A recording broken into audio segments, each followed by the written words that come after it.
You can't see none of that on the camera, right? None of what? This? His paraphernalia. Oh, And phone. I mean, I see your phone. Yeah. Can I put your phone in your pocket, put the paraphernalia on the thing. Can you still see that? No, right? I can't see like your butt.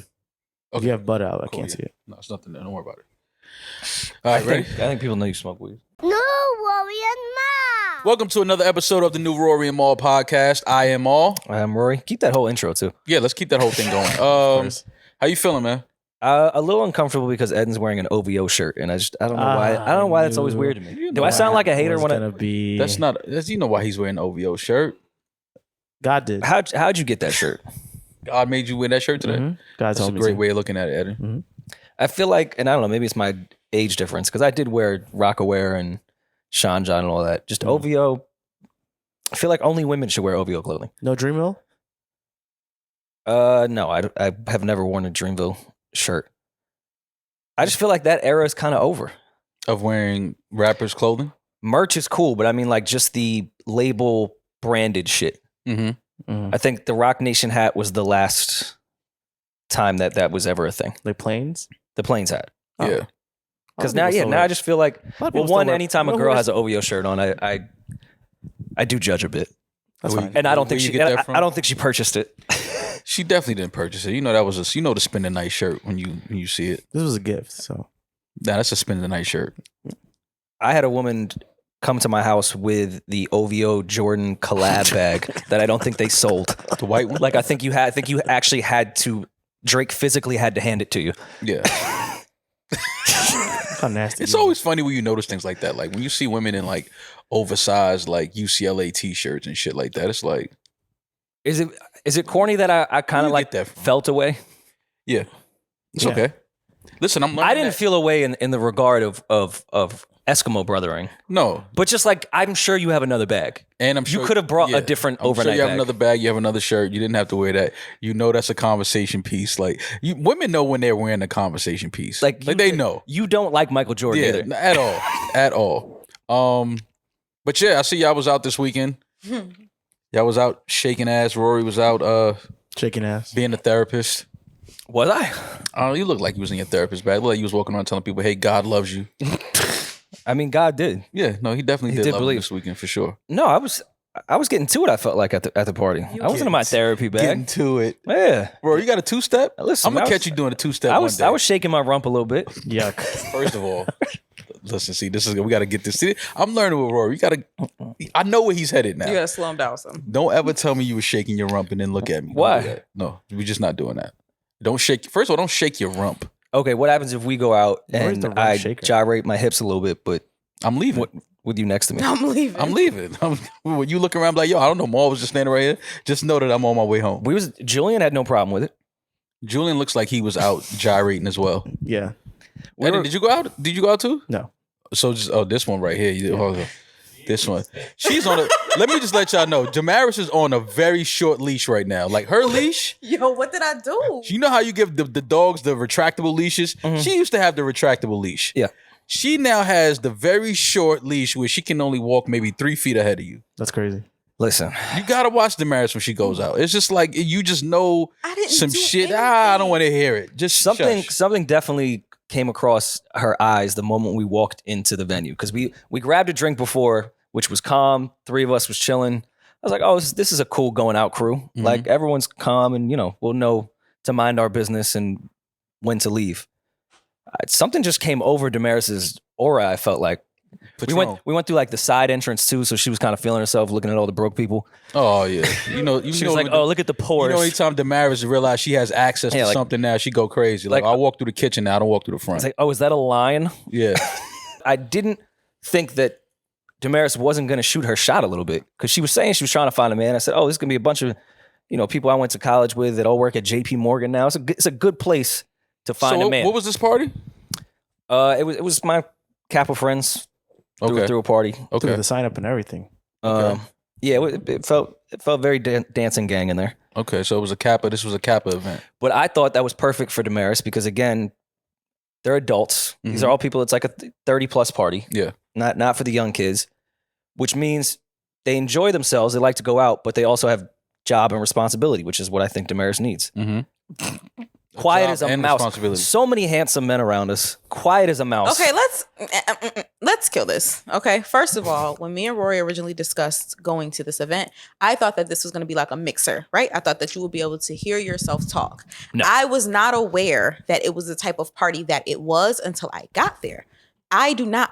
I'm not gonna walk up to men in a very loud party and attempt to. That's not me. I'm not that girl. Now, women, I got a bunch of women. Like my Instagram and phone full of women. Women were everywhere, and they were in there. I couldn't even pay attention to men. There was so many beautiful women in there. But men, I'm not walking up to no man in no loud party while he gyrating the last and trying to get his number. I'm good. Lost. No, like it wasn't that type of vibe at all. The joints were in there though. They were in there. They was in there. I couldn't even focus. Like what? They was there. Julian, And there was a few ghost of pussy pass in there as well, which can always get a little weird. There's a few skeletons. Oh yeah. So No, they was alive and well. So- They're not skeletons. So a few zombies running Oh, around. my God. It's always fun when you go to a party and you haven't been out in a while and you see a bunch of women that you used to date. But it was a specific crowd I haven't seen in a long time. Only if you're doing better in life. Like if you're doing better in life than when you last saw them, it's always great. But if you fucked up, you try to avoid them. You don't want to see those women. I did kind of have my Mike Jones moment while I was in there. Speaking of that, there was a joint that when I was in college, like post college, that I used to shoot my shot at and was like, I liked her. Mm-hmm. Right. Nothing ever happened. She did her thing. She was on me at the party. I'm like, oh wait, now you like me? Yeah. You got money. Fucking 12 years later, bitch. Yeah, absolutely. Yeah. Yeah, that's when she's supposed to like you. Well, I don't like her now. Well, yeah, no, and that's when you're not supposed to like her. But it's always good when you notice that women that you liked years ago wasn't really giving you no rhythm, and then now you see them and it's like, oh, now you got conversation for me. Now you got energy for me. Well, that actually made me more upset at myself because why was I so in love with a hoe? I mean, But you want to record She saying didn't. you love a good She hoe, didn't though. like me until I succeeded. we love these hoes. Well, she's a She has whole good survival skills. Yeah, yeah. We can't be mad at women for Yeah, not you're dating right. brokies. Like, you know what I mean? Like, Oh no, I'm never team that. Yeah, I think yeah, women should go after men with money. Absolutely. And I said that when I didn't have any. understand. Listen, I get it. I just think that as men now, we need to start going after women with money. Yeah. That's right. Yeah. Like you got to bring something to the table too. You have to be doing well in your life. No more too. broke bitches. Yeah, no more broke bitches. We not. They got great pussy though. Oh man, the greatest sex. Love a bum. Oh, man. love a bum bitch. Yeah, a bum. Oh, Not love a bum bum pussy. bitch. Ooh, wee. Bum pussy is great. Oh, some of the best times of my life were bum bitches. Yeah, They looked absolutely. amazing. They were just bums. Absolutely, just absolute bums. They were Like, dependents. They were children at the end of the yeah. day. You go to Just their another crib, you like, kid. oh, this is where you live. Yeah. Like, wow. Pussy fire. Yeah, like I should have been had sex with you. I was aiming low. This is how you sleep? You gotta go lower. Wait, you were gonna make me work for it? No, you need to go to work. Oh man, so y'all had a good time when y'all went out. I went out as well Saturday. Okay. I linked up with Julius. He had hit me. I haven't seen Julius in a while, probably since before the season ended. And he hit me and was like, "Yo, what's up, man? Want to step Julius out?" Randle? Yeah, Was that- Julius okay. Randle. So he's like, "Yo, what's up, man? Let's step out tonight." And I was like, "All right, man. Only because you want to step out. I haven't seen you. Cool." So we went to Little Sister. I know when a man is fighting with his wife. You're a fucking whore. What a Yeah, fucking I went to thought. Little Sister. What is Just Little when I Sister? thought we were thoughts for being at Stage 48, you went to Little Sister. For those that don't know bro, of course Choice was on. I don't Saturday know- Little Sister. I don't Shout know out to who, Choice. I don't know who was DJing. Like I'm sure it was Choice. I literally walked in, said what's up to Julius and his wife. We sat there, we talked, we kicked it for about an hour, and I left. What is little sister? All right, for those that don't live in the New York area, Little Sister, everyone knows, I guess, One Oak would be Yeah, something universal. you can't know New York and not know One Oak. And there's One Oaks in other places. Yeah. Little Sister is kind of One Oakish in the way that it's very clubby, very industry, very IG thotty, very much take pictures in front of the sign Yeah, and Did you? tag it type of place. It Did was you guys go to Say Less for dinner first and then went to Little Sister? Or no, God, no. I'm not. I wasn't outside like that. No. But it's funny, like going out, man. I was talking to Julius about it when we was there, and I was just looking around. Clubbing is like going out to the club is a very weird thing when you really think about it.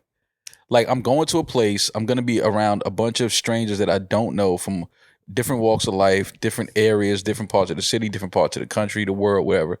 And we're gonna stand in this room. We're gonna all get drunk, and some people are gonna be on drugs. it'll And be too loud to even communicate with each other. Like it's just like, bro, this is the like being in the club. There's no way you can enjoy yourself being in the club and being sober. That is, like you have to smoke weed, you have to drink, you have to do something. I could never be sober. Like you can't be completely sober and enjoy yourself. It's too much. It's too much. The frequency is just too much shit going on. It's way too much shit going on. You need to be a little like faded. You have to be in another. Yeah, you got to be tapped into another part of your fucking brain and just kind of like because it's a terrible concept. It's the worst concept. Oh, you're leaving out that I'm gonna go buy a bottle that costs $40 outside of this place. $800. I'm gonna pay $800 for it. Yeah, it's just the craziest experience. But the music was great. The people seem to be having a good time. The ceilings are low in there. Was how did Julius navigate? No, so it's low ceilings. No, couch standing for him. Yeah, it is lower than normal, but he was fine. But it was cool to see him and kick it and catch up. And we talked about the upcoming season, the Knicks and the moves that they made. And he told me, he said, bro, for some reason, I know it sounds crazy, but I think this shit is gonna work this season. He just said the chemistry with the teammates, the new players, the new management front office. He was like, bro, J.R. Smith said the same thing to me in Greenhouse. Yeah, no. Like 10, 15 years ago. But I understand why he said it though. He said it like, in Little Sister. But it's a reason why he said it. Just the type of players that they have now. There's not really much of an ego with this team. I liked last year's team. Last year's team was good. They underachieved, obviously, but they were a good team. But yeah, man, it was just good catching up with him and seeing him, and hopefully the Knicks make the fucking playoffs this year because New York needs it. And I feel like we don't hear much about Obi at all. Like he was one of those where I was like, oh yeah, we're gonna see him out every night. Every bitch I know is gonna call him by his first name because he's from here. Yeah, so I just assumed that was that. The fact that I hear nothing about him gives me confidence that he's focused on basketball. Yeah, he's focused. Obviously, his dad is still very close to him in his life. But he seems like he has his head on right. Yeah, though. No, I like. He doesn't seem like he's distracted. He doesn't seem like he's out there trying to be in the newspapers for dumb shit. He seems like he's focused. So yeah. Listen, I don't want to talk about my weekend because life-changing things happened over this weekend, and I don't want to dampen that light with my Atlantic City bullshit, man. And there's a reason that I have pink flowers right here. Oh, you do have pink flowers. And 2 joints, pre-rolled, and a bottle of Moet. Oh, well, hold on. What'd you do? It's not something I did. He stole that from the bachelor party this weekend. We got to celebrate my brother, man. My brother Mal got engaged over the weekend. Oh, wait, what? And I wanted to surprise you with this bottle of Moet. I'll let you do the honors. I know it's a really big thing in your life. Wait, who did you get engaged to? Yeah, who did I get engaged to over the weekend? I mean, I don't want to put your personal business out there, but she announced it. She did the engagement reveal. And because you guys are 2 big public figures and my favorite power couple in the industry. And that power is trash. Don't call her that. That's a low battery percentage. A reflection of you. I think she's the light of the world, which I believe you would think that as well if you got engaged to her. Mm-hmm. Azealia Banks announced over the weekend that Mal had proposed to her. She said yes. I thought the gifts that you got her for the engagement were a little weird, but I know couples have their things. Yeah. I thought the bleach cream was a little much. Mm-hmm. But I don't know what you guys are into. Yeah. It's not my business. Mm-hmm. It seems like it's your business. You're talking about it. I mean, you've both been engaged before, so. I follow the shade room. Yeah. So it's all our business. Once it hits the shade room, it's everybody's business now. So why were you guys secretly dating for the past year? She said you guys were secretly dating for the past year. So that's since we got the deal. Mm-hmm. Is that when she came along, or was it in love? They try to jump on you after you sign that contract, baby D. Your phone start blowing up. They start talking about how much they adore you and think you're a great guy. Mm-hmm. You're so charming. And it's really just the contract that you just inked. That's all. So what was it about her that really did it for you? Me and Azealia are friends. I don't know. Listen. Well, listen, as someone, I think that's how all couples should start. As friends? Like if you're not friends first, I don't think it's not going to work. So I'm so glad that you guys went about that route. So you weren't friends. My bad. Yeah, let's talk about your engagement. We're here to talk about Mal and Azalea's engagement. Mal, why a squash? Let's ask the deeper question. Why did Azealia choose to just fucking throw my mentions and my text messages into the fucking pits of fucking hell by tweeting that. Because you're Nate. Because that's all that happened. I didn't know what the fuck was going on. Well, some people feel that if you don't show off your partner to the world, it's like you're hiding them. Mhm. So I think she was just excited about the news, and like any woman, couldn't wait to share with the world and her fans. Don't tell me she couldn't wait. She could wait. You could always wait. Where did you get the squash? Listen, I don't know. I love Azealia. She's great. I just don't know why she chose to put me in that tweet or those series of tweets. I don't know. Me and Azealia are not dating. Would she put in there? I didn't have her in the mall closet. She said cause she's coming out of the mall closet. I was like, I didn't have you in a closet. You be hiding them in the It's a closet? dark closet. This is what Azealia said. I don't know. Wait, did any other women come out as well? No, thank God. I didn't even know I had a closet. I mean, I'm sure you have a closet. But yeah, she just felt like, I guess. And the crazy shit is, like, I hit her like with the LOL, like, yo, like, you're crazy. She didn't respond to that at all. Yeah. But then text me today like something about one of her upcoming shows. I'm like, so you just totally ignored the fact that you just threw my name out here, some crazy shit that's all on the blogs this weekend. I hit you about it laughing, ignored that, but now you hit me talking about, yo, I got a show in September, summer stage, whatever. Did you tell her the most important thing in marriage is communication? Yes, that is the most That's no important way to talk part to of your it. wife, Mal. I mean, she shouldn't have outed me like that. She outed me. She doesn't know if I wanted people to know that. You're gonna do the public engagement at the show. Like get down on one knee at Like the show. Do the re-engagement. I probably will bring her some squash on stage. I might bring her good squash. Julian's an asshole. Yeah, Squash is good for brunch. yeah, and it's good for the palate. Like when she's performing. Yeah. Yeah, it helps. I just don't do it at brunch. That's all I'm saying. No, we've had an example of what not to do at brunch. Brunch is probably just not the place to do that. Yeah, It's marriage inappropriate. is- front of your yeah, friends, it doesn't last. Like engagements at brunches don't seem to have a long shelf life. No. The shelf life is very short on No. getting proposed to at a brunch. And like if for some reason Beyonce's there, like maybe wait Yeah, wait. and do like another time. Beyonce and Azealia Banks are never in the same room. yeah, and what were you thinking? Like take me into the mind of the guy that is. I got you, Moet. I wanted to thank do you. a I don't- speech for thank your you. engagement, No, and now we're no, gonna we go can off my still- failed one. We can still drink Moet to your failed engagement. Like, yo, let's cheers to the. We got to cheers to the losses Yeah. too. We only cheers to the wins. Let's cheers to the losses. Wins and losses. Like the teams that lose, the finals, they should still have champagne Listen, in their man. locker room. Yeah, you had a great season. You didn't Listen, finish. man. And accomplish Rory the goal. did that, so hopefully Maul won't have to go through that. No, Maul would never go through that. Let me assure you what Maul will never do. Maul will never propose at the Rock Nation brunch. It would never happen. Maul, no. we- I didn't propose No. at the Rock Nation brunch. You did. It You were on wasn't Rock there. Nation, you were on Rock Nation brunch property. No, I wasn't. Yes, you were. Fondue? Yeah. You walked in the same entrance as everybody else and then walked to the side of the property and said, hey, This will be good. That's how I did it. Hey, you know, the sun sets over we've known here. each other for a little bit. We might as well go ahead and lock this in for life. Why don't we make this fucking honest? Make an honest woman out of you today. And go over there and get me some pineapple and French toast. I will continue to let these stereotypes or whatever narrative is ran about my engagement because I think it's funny, knowing it wasn't that. It is funny though. There's the hand on the hip. But yes, no, I'm sorry to let you guys down.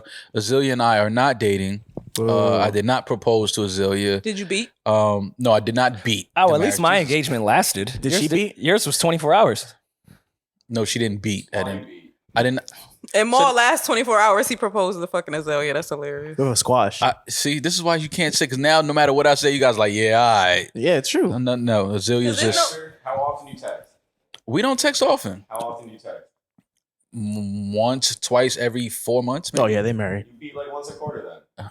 I never beat. We all have the quarterly girl. I don't. The once a quarter girl. I don't. That's even, a separate conversation. We all I don't have the even once a wanna- quarter girl. I don't even want to be on my platform lying. No, Azealia and I did not ever have sex. That is my homegirl, my people. That's it. I mean, I respect. I do think private relationships are better, and I'm glad that you're taking a stand and getting on camera like, yo, we never did none of that. We not together. Yeah, like, yeah. So Just to You know how it respect. goes. I respect that, Mo. But I still want to cheers to your effort. Yeah. And We joke. Your All last right, hold effort. on. Can we cut the shit for a second though? I know we joking around with that. What was your phone like Crazy. when that Crazy. Azealia. was? And where did that come from? I have no. I'm getting in my interview bag at this point. No. What the fuck? I texted Demaris. She showed that to me that night, and I kind of like laughed and didn't think about it. The next morning, I was like, "What the fuck is going on?" Bro, listen. When I tell you, like, literally, I got a call and my homeboy was like, "Yo, you and like, yo, you saw what Azealia posted?" And I was like, first thing I'm thinking, I'm like, "What the fuck did Azealia do now?" She posted some crazy shit. You know, just it's Azealia. Somebody calling you asking about what she posted. I'm like, "Oh my god." He like, "Yo, nah." This is your cup of love. Oh, this is my cup of love. Thank you. She's saying The that groom gets the first one. she came out of the mall closet and y'all are together, and that you proposed to her with watermelon. I was like, well, that's racist, first of all, and a squash. And I was like, I don't know why Azealia chose me. What's today. the significance of the squash? Well, she knows I'm vegan, Okay. and Watermelons are vegan though. yeah, so she tried to add that in there to be funny, and she's been vegan off and on for a few months.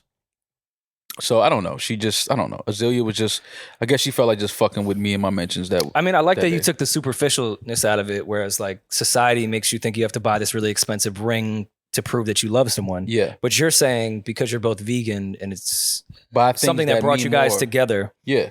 you know, it's nice that you went the route. Well, vegan didn't bring us. Did you together. hit her first or did she hit you? What do you mean? If Azealia Banks posted that on Instagram, You didn't hear what I said. I would immediately call her. I text her. Mhm. She did not respond. She texted me today about something that had nothing to do with what she posted over the weekend. Like, she didn't even acknowledge it in the text. I was like, oh, okay, I guess we're She at. was probably busy celebrating. Yeah, she probably was out busy cutting up watermelon. I don't know. We're chickens. But yeah, no. To just put it out there, Azealia was joking. She just felt like, Did you do it in front of the Apollo? Because like both of Propose? those, Oh my yeah, like the God. Harlem connection and no. In front of I Jimmy would never- Jazz? Proposing in front of the Apollos. And no I'm sure disrespect. people have gotten No, engaged for in front of the sure. Apollo. But how That's many nice. marriages do you think have lasted when they got, because you The same amount that lasted at the Rock Nation brunch. Nah, if they propose in front of Apollo, I feel like that's some real strong, like, crackhead love. I feel like it's gonna last. Crackhead love? So if you get on one knee at the Rock Nation brunch with Gucci That's slides, Duce love. with Gucci slippers with That fur is on Those them. were not Gucci. Oh, excuse me. Those were Salvatore Ferragamo. I don't know. And they Who were are they? mules. They were much cheaper than every brand that you guys just said. First of all, my man Ant told me that was in and that I didn't look crazy. I felt I looked crazy. Was Ant the same guy that was styling? No, Ant saved his life. As far as that was when he actually started wearing things that looked okay. No, he didn't. It's all the other stuff. Once Ant moved to LA is when he went back on the path. Oh, but yeah, don't ever wear those again. Oh no, they're thrown out. I think it was the You shoes. threw the whole outfit out? I think it was the shoes. You should buy another pair and throw those out too. I did feel weird afterwards, not because of the engagement ending, that none of my friends said anything to me about those slides. No, I remember you really like talking like those was the shit. No, I didn't think that. I was gassed that they were the shit, and I believed it because I'm not. You fell for it? Fam, I fell for a purple suit. I don't like the color purple at all. I like the movie. The Oh, so movie he is good, though. so he styled the whole thing. Yes, because I had set it up. Whereas we were going to the brunch, and Aunt, who was our close mutual friend, was going to style both of us for the brunch. Like, I was trying to set it up so the proposal would be beautiful and we would be dressed up, nails done. You would be looking your best. I used the brunch as the way to get to the proposal to be dressed the way we were dressed. I went with Ant's You style, just- not my style. That's what Ant you would were look wrong. great in that shirt and that suit and those slides. Me, on the other hand, no.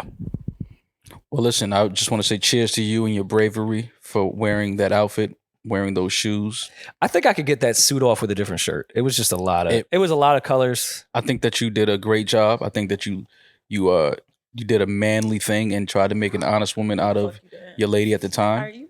So I want to salute you on that.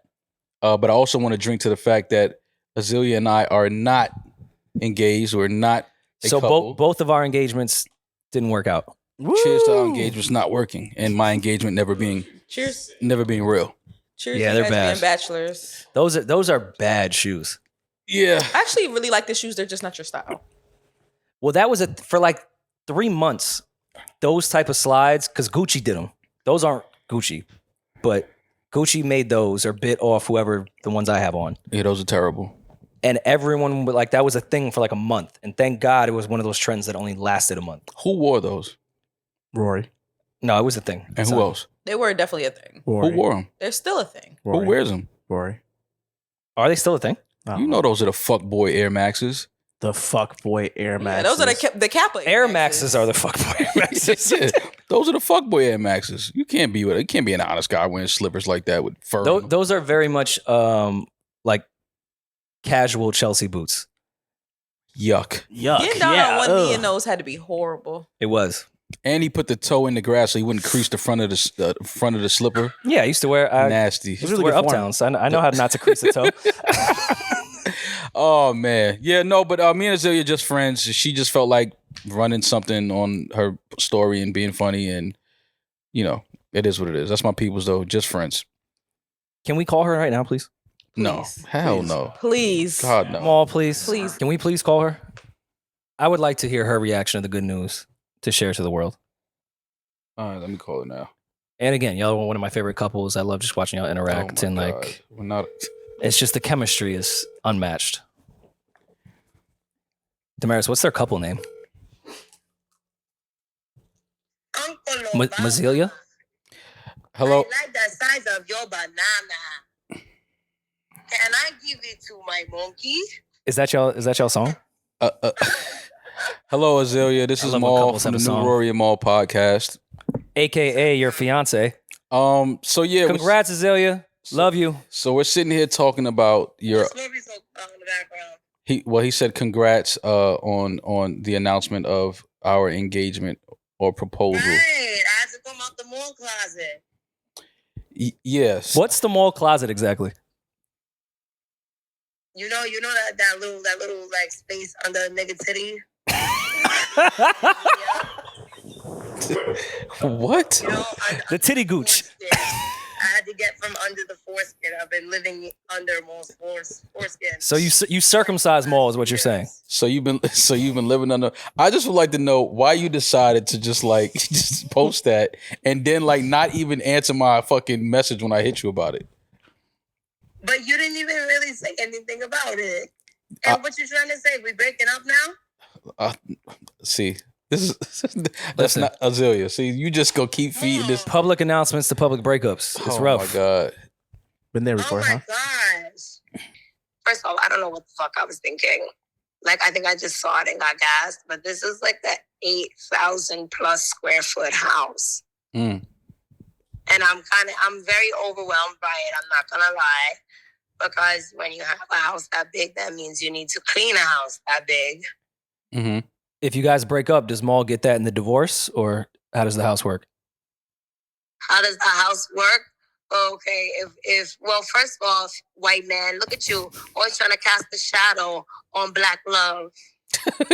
He is always trying to part catch of the. I know I'm part of the problem, man. I'm the systematic problem at the end of the day. Are we? Sheeran looking motherfucker. I agree. Are we thinking destination wedding? Are we gonna do it uptown? What? Mind you, uptown. Well, you guys are both uptown natives, so I wasn't sure if you were gonna go back to the roots or if maybe we wanted to do a destination. I just as the know best we man, I want to we- plan you know we everything. having a voodoo wedding, and you know you drinking some chicken blood, and you know you eating Yo. some cat soup. Doing the best man toast with chicken blood is fucking hilarious. Yo, we gotta You know come. you're gonna have to hold the chicken. I'm with it. I'm not vegan like y'all. Yo, AB, we gotta come down there. We gotta shoot with you, man. We gotta shoot an episode with you. We have to. It's a must. Yeah, no, my house is nice. Yeah, nah. So we gonna. My house is nice. All right, so we're gonna set it up. I'm gonna call you and we're gonna set a date and we're gonna fly down there and come shoot with you. All right, cool. I'll make some cauliflower steaks with some shit. All right, bet. I'm gonna call you when I get out of here. All right. All right, later. Power couple. Man, I love it. love AB. Shout out to AB, man. She just decided to just give me a fucking anxiety attack this week because I didn't know what the fuck was going on. My phone started ringing like that. But all in love. That's my friend, my homies. It's nothing like that. Did you have any women? And I know you're single and don't talk to anyone or whatever you want to tell the pod. Did any women hit your phone that you may be dealing with? No. And were angry? No, Like, I think what everybody. the fuck is going on? No, I think everybody knew that was just a joke. Like I think people that know Azealia and follow her or know her history knows that she just says off the wall shit sometimes. And no, I had women text my phone the next day of my engagement that I hadn't spoken to in 7 years, and they were like, "Wow, are you serious?" well that's because yeah, I am. well that's because they wanted to. And I haven't talked to you in years. Well, that's because they wanted to go to the brunch with you. It wasn't about getting engaged. They wanted to go to the brunch. They wouldn't go to regular brunch with me. No, they don't want to go to regular brunch. Are you kidding me? Well, if you're not going to regular brunch with me, you're not going to Beyonce brunch with me. Exactly. I went out on Saturday as well. Wow. Friday was when You Demaris did. and You went back to. Eddin, can you? This is where you drop back to back. At a drink center. here's the thing. I'm clowning you for going to Little Sister. Where did you go? I went to Atlantic City. Oh my God! It's just a You nasty, nasty man. And I got in the pool. Are you okay? No, he was a white boy this weekend. He was a real white boy. So my godbrother's bachelor party was In this Atlantic City. Of course. Y'all are the nastiest group of men ever. Who still has their bachelor party in Atlantic City? Rory's Okay. brother-in-law. My godbrother is half Irish, half Italian from North Jersey. Full Where nasty. else would he celebrate his bachelor party? Yeah, sounds like Nucky. Is this Yeah. Nucky Thompson's is this one of his grandchildren? Of course he was in Atlantic City. So I'll put it this way. I haven't been to AC in, I don't know, maybe 10 years, maybe less. It looks exactly the same. Nothing has changed. The whole world is changing but Atlantic City. Really? Gentrification is not touching. It still looks like 1996. Wow. Yeah, I haven't been to Atlantic City. The people are the exact same. Everything is the same. So It you just smells went down the there same for the day? for the night. Okay. Well, not really. I got a hotel room and then I ended up just leaving at 3 a.m. and driving back up. Smart man. Yeah. Smart man. So did you have fun? How was the bachelor party? Any lap dances? No, we ended up not doing. Well, they might have done the strip club thing. Mm-hmm. I didn't, but gambling's not for me. I'm gonna stick to Yeah. my vices, man. Not a gambling guy. You must have lost. I lost so much fucking money. Yeah. Wait, you So- gambled this weekend and lost a lot of money? Yes, we took over a blackjack table, and for Oh, okay. Well, maybe for like the first 20 minutes, everyone was starting to do pretty well, and then we started feeling ourselves a little bit. Yep. That's how it goes. Some cocktails started being passed around, This guy doesn't watch And- casino often. probably doubled up and your we were bets every time. throwing money down, Keep them playing. and they kept it. yeah, absolutely. They Split. had a great. The house had a great time. This Oh, weekend. for sure, a House blast. always wins. Yeah. But no, it was cool to see them, and it's always fun to see, and you know, other white people are going to relate to this. You guys may not. Comes a time in a white woke person's liberal life like mine, where you have to hang out with the Republican side of your family. That's always a fun time. That's always a fun time. Every white person has people in their family that they can all of you guys can lie and say your families are all these perfect, amazing, woke people. We would have ended slavery if we were there in that time. Cool. I don't care. You all have Republican family members that say really insane things to you, and you just kind of have to sit there like, do I start this fight or do I just let it go? You have to let it go. You have to. I think it's now, it's pointless to argue politics with family and non-vax versus pro-vax. Like all of that shit is like it's pointless. So they're all really good people, and they're not the stereotypical of what you would say of Republicans that we've seen. But I did keep my mouth shut, and I did quietly laugh at all the Republican jokes. There was one kid that was in the bachelor party that grew up with my godbrother. He is a liberal, and they did not let him forget that for the entire trip. That he was Anytime when he got up for dinner, they screamed, "Oh, the transgender bathroom's over there." See, and that's the thing. People are gonna be assholes, man. People are gonna be especially if it's family. Family, they're gonna be assholes when it comes to shit like that. But I quietly was like, yeah, go Trump. Biden. They gotta know you're a liberal. Oh, for sure. You got a black coworker. And their sisters. What does that mean? You have a black coworker. What? What does that mean? What does that mean? Listen, we follow each other on Instagram, which isn't as bad as Facebook because that's when people really argue. Oh my God. But their sister, who I love dearly, is married to a cop, and his IG page is private. I don't follow him, but I can see his bio, and it does say Blue Lives Matter.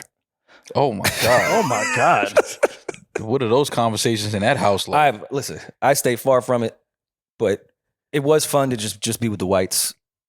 Well, I'm glad you went down there and I'm glad you enjoyed yourself. lost some money in Atlantic City over the weekend. But yeah, so Sunday was quiet. Stayed home most of the day. Didn't really do much. I tried to catch up on some shows and some documentaries and shit like that. That was a big fail. Sundays are like the days where everybody wants to call you and talk. Am I the only one that feels like that? Mm-hmm. Like I spend a lot of time talking on the phone on Sundays. It's like, Oh, you answer. Right. well, for certain people, yeah. Like, you know, when it's family and it's like close friends, like, you know what I mean? I gotta answer. But then you look up sometimes and you're like, damn, we was on this phone for 2.5 hours just now, like talking about everything. But Listen, I just want to show you how white it was. Does anyone in this photo look like they care for Kamala? Wow. That's a white group. oh no, absolutely. That's a not. white Jersey group right there. Oh yeah, we gotta insert this, Eddin. Eddin, we can't. We can't put that picture in. Why not? That's first of all, it's a great photo. Are you in it? Yes. Can I blur everybody else's face? It's a great photo, but mean, you could definitely, everyone's gonna know they're white. you can smell the Blue Lives Matter in that Absolutely. picture. There's definitely some Yeah, conservative things going on in this photo. absolutely, absolutely. That definitely looks like an Atlantic City crew, though. Oh, absolutely. Yeah, those shirts, those colors, Yeah, this definitely looks like those a group. colors don't run. None of those Everyone colors in this run. photo is proud to be an American. Those Listen. colors don't fade at all, Rory. If there's one thing in this photo, it's that we support the fucking troops. Oh, I'll absolutely. tell you that much. There you go. Bring them home. Yeah. First How many times- round of shots went to the POWs. Oh my god. Thank you. How many times did they yell, bring them home that weekend? Bring them home. Holy shit, We man. definitely pregame to "We're not gonna take it." Yo, white bachelor Holy parties have to be the shit. greatest thing in the world, bro. And you have to give into it. I had to go all the way with it. No, you have to. Once you're in, you have to go. You can't For be sure. like trying to be too cool and I'm not doing this. You have to fist pump. You have to jump for up sure. and down. You have to get American beer only. into that. Absolutely. No, not Absolutely. having Bud Lights. Absolutely have to have an American Pilsner. Pilsner. Look, this is nasty. Puff is laid out like an old R&B album. Yeah, that's how Michael Jackson was laid out on the bag cover. He's laying in the piss. Puff is laying in the piss of Hollywood Boulevard to get his star in a white suit. I mean, what did you expect him to do? I don't know. In 2008, come on, that's when Puff was really, really like, he's still party Puff.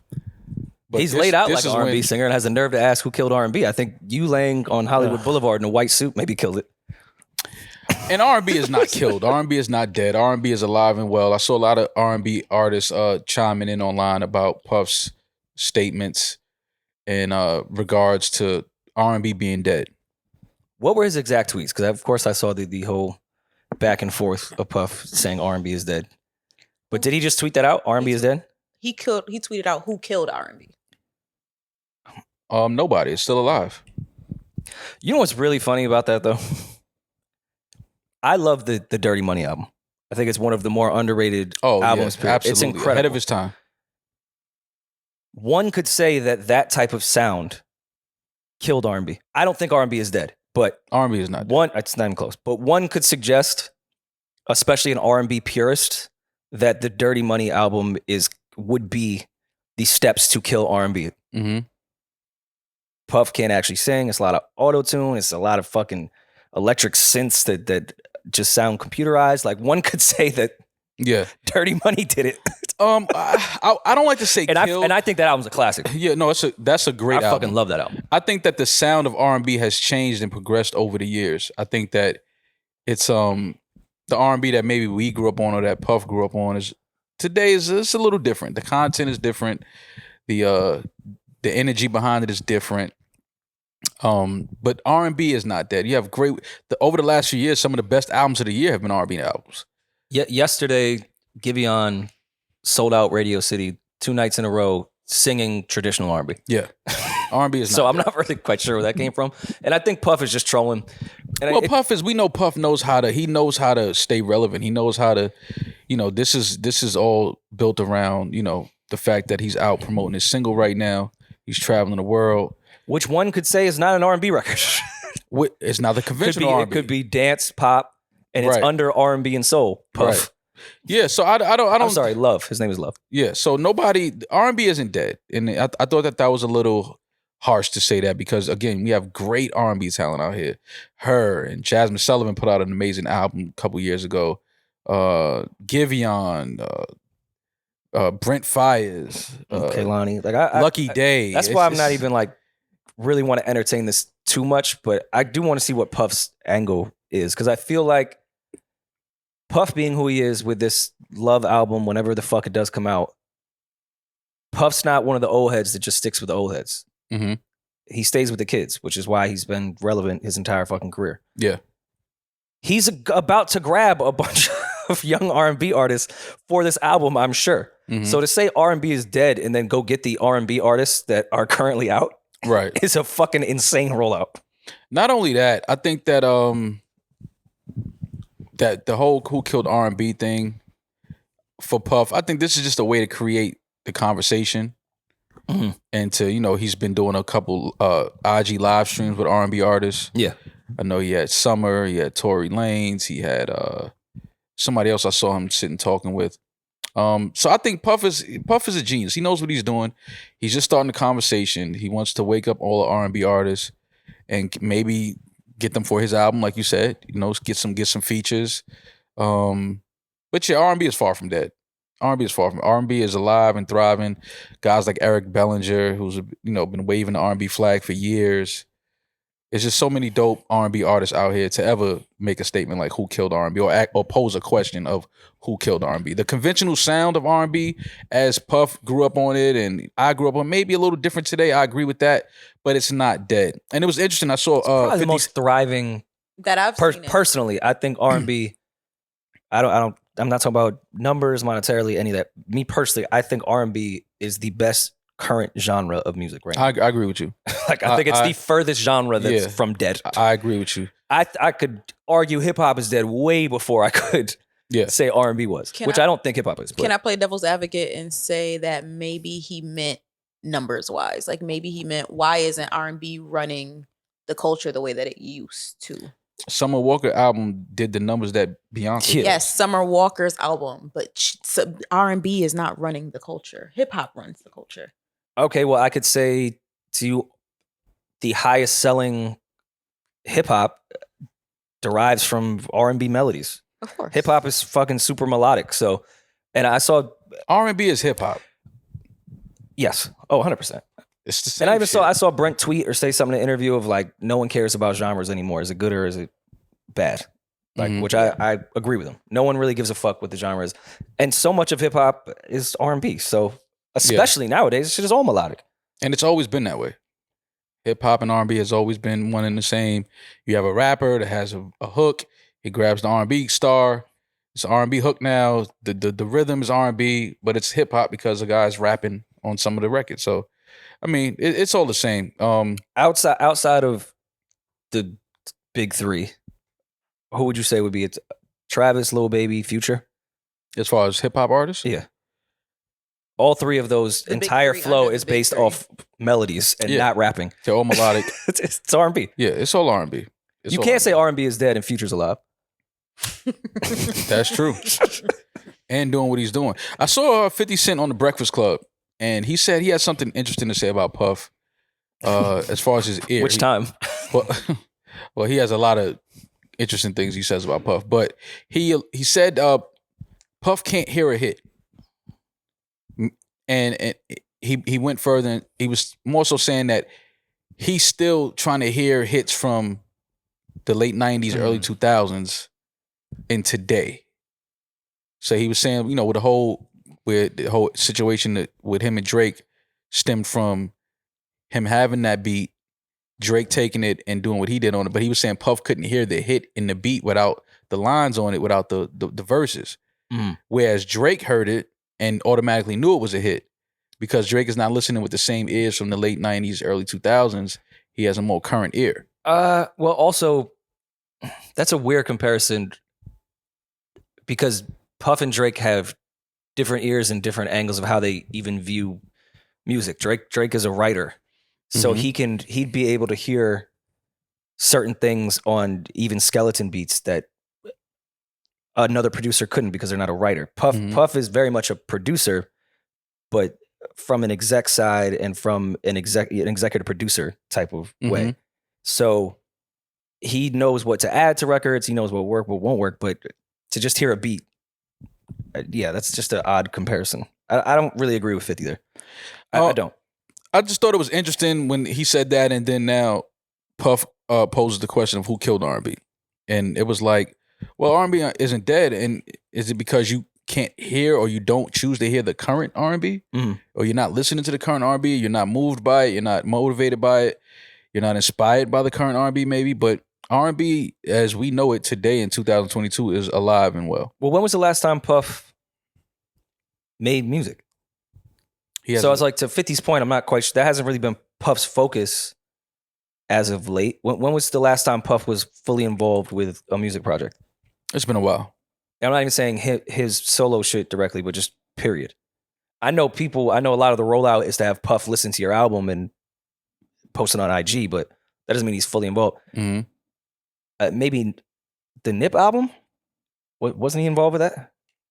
Or maybe just towards the end? He's on the album, I believe. So to just say that Puff, when was the last time Puff tried to make music? So I don't really get what Fifth is trying to say. Especially because so much of what Puff's second half of his career sounded nothing like the 90s. Yeah. I mean, again, times change, the music changes. Puff has had a lot to do with the sound changing in music. And I mean, maybe, listen, he's accomplished more music than you or I have accomplished. So maybe he feels like that's safe to say. Yeah, maybe he feels like, yo, you know what? This R&B shit is dead, man. Let's get some new blood in here. Let's get some new energy. I know his thing is let's change the frequency.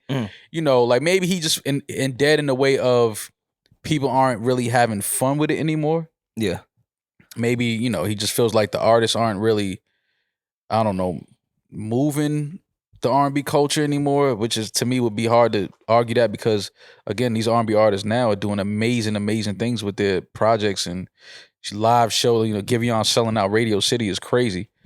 So yeah, I don't know. R&B, to me, R&B, nobody killed R&B. R&B changed for sure, but it's not dead. We always go through this. I don't see him getting the same flack Nas got when he said hip hop is dead. Well, Nas may have been right.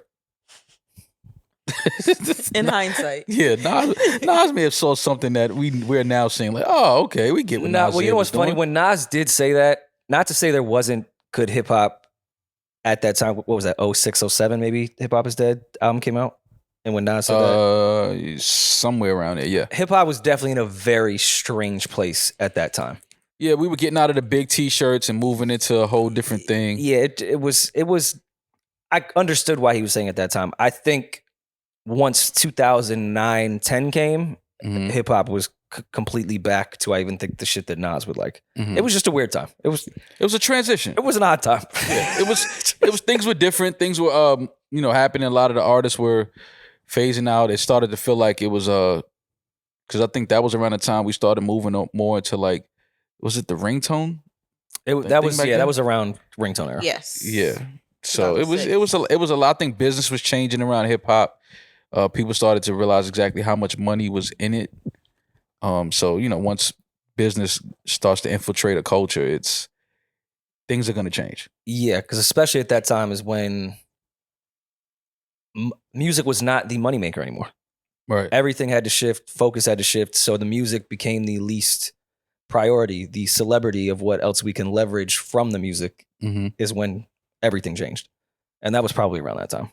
But I mean, you can't say hip hop is dead and not put out. I like the album Hip Hop is Dead, but you can't say hip hop is dead and not put out a classic. Well, it's hard to put out a classic. Let's just say that. It's not very easy. That's why I wouldn't say hip hop is dead. Yeah. Here's my next album. Well, that's what I'm saying with Puff doing there's this. There's joints on there, but oh yeah. I like. I know what it's you just mean. It's not a classic album. Yeah. But yeah, Puff, he set himself up. Not that internet slander really I like matters, the record. but I like the record with him and Bryson. Same. He's working the shit out of it. Puff is definitely working the shit out of this record. So I get it. It's just gonna be interesting to hear how the project sounds. the features that he leans on, Mhm. the artists that he works with for this project. It's gonna be interesting to watch. I think that Puff has a plan. I think this is all part of his plan. Let's have the conversation and then prove me wrong. Mhm. Come get on my album. That would be such a Puff thing to do. It's not dead. Y'all All right, killed the genre, but come to the studio and show me it's not dead. Yeah, give me a hit. Yeah, give me a hit. Give me a hook. You know what I'm saying? Here's the beat. Let me see what you can do with Show Me It's Not Dead. But yeah, good. It's a good record. Is it time? Move On is the name of it? Gotta move on. Gotta Move On. Mm. I like the record, and Puff is working the shit out of it. He living life. I saw Puff getting off the jet with no shirt on, bucket hat. I know Henny when I see Henny, boy. Ooh, that flight there was a lot of Henny spilt on those seats that flight. Can we discuss quickly the entire YouTube community that has made a living off interviewing people that just happened to walk past Biggie and Pac in the 90s? There's an entire internet, like, I used to come on here and be pissed off, like, yo, how many more Biggie and Tupac documentaries do we fucking need? How many more movies do we need? How many more TV series? Like, you guys at this point are just exploiting shit and running it into the fucking ground. We don't need any more. Yeah. But and granted, I watch them, so I'm part of the problem. Mhm. But there is an entire YouTube community that literally is living off interviewing people that maybe walked past Tupac at the House of Blues in 1995. I'm more so amazed. And they add, like, it's getting to the point. In the beginning, I understood when they were interviewing like people that actually knew Pac and people that were involved with the murder and all that stuff. I guess I understood that. Mhm. At this point now, they're asking questions like, "Do you remember what cologne Pac had on in the studio, Mr. Assistant Engineer, that worked with him for 3 hours?" I just don't understand why all of these filmmakers and executive producers are so fascinated with this story still. And the thing about it is, because I know people that were close to the situation, is a lot of it is still false information that's being put out here. It's not even the real story that's going around. I've been told some things by people that were actually there that night. You talking about the quad incident? Yeah, about yes. what was happening and going on around that time. And the story is a lot different than people think and have been told. I mean, I do get it. It was one of the most polarizing times and moments in hip hop between Pac and Big. Mm-hmm. Outside of two of our biggest stars. Yes. Like if you look at all the factors that are in it, it's classic music, hit records, geniuses, gang shit, industry shit. It's got like the perfect script for a movie. It's almost like it wasn't real. Every single factor to tell a story was involved in 4 years. That's the other crazy part about it. Mm-hmm. Everything they're talking about is from 94 to 97. And the older I get, and I really look at how young Pac and Big was.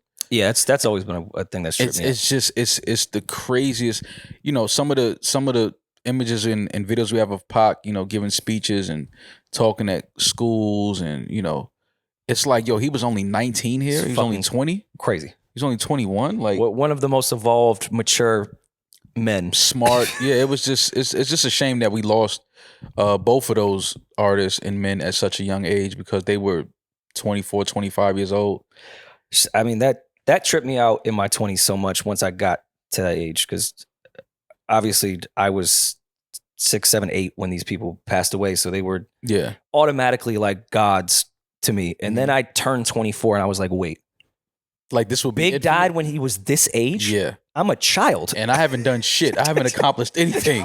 I haven't done a damn thing. Pac was giving speeches at the NAACP, all kind of shit. And I'm just sitting here arguing with my mom about taking out the trash. Even like, and when I got to my late 20s, I'm like, wait. This guy, Jimi Hendrix, was 27?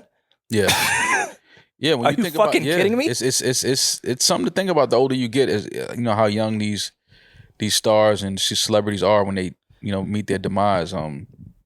But yeah, I'm all good on the Pac Big documentaries, stories, VH1 specials, and it's like I understand it's unfortunate. I was, you know, a young kid back then, but I'm old enough to remember how it felt, how it was. It was a very sad time, a very unfortunate time, and the scary part is I don't know if we learned anything from it. Because we look at the way we lose our artists now. Yeah, but there's so much politics that go into that, and how much of it that wasn't hip hop related at all, and how much of the violence now, even with our hip hop artists, is not hip hop related at all. Mm-hmm. Some of it you is, could though. just say, I mean, it's hard to even put that type of pressure of like, why didn't we learn from this? Because it's factors that have nothing to do with hip hop. They don't. Yeah, but still. Nor did Pac and Big. But still, though, why haven't we? You know, at one point, I think we were losing a rapper or artist every other week. Mm-hmm. It seemed like this year. It was just always something like you turn around and another rapper dead, another rapper almost killed. lost Quando Rondo. That situation. But I feel like so much of this, and even to some degree with Pac, maybe less with Big, they just so happen to be rappers. Mhm. That's it doesn't have directly to do with hip hop to me at all. Like when we see, unfortunately, all these rappers getting killed all the time, they just happen to rap. Now, I think there's certain things with when you smoking on packs of dead people and all that stuff. Yes, hip hop there can start to lead to actual violence when you start dissing people on records in a certain way. But a lot of the way rappers die has nothing to do with hip hop. They just happen to be rappers. Yeah. I think Pac's in so many ways was that as well. It had nothing to do with hip hop. Fucking punched the wrong person. I was going to say, and the older you get and you really understand the situation, what happened, you like, oh, we were fed the wrong theory about this whole situation for years. Like, people hate Biggie, and it's like he had nothing to do with that. Yeah. You know what I mean? It's just like it's just unfortunate, man. It's really unfortunate. Yeah, and I know we just went on a weird tangent like that. And I don't know. Maybe it's the shrooms. They make me more smart. Oh. The Strooms? The shrooms. The shrooms make me way more smart. Meek tweeted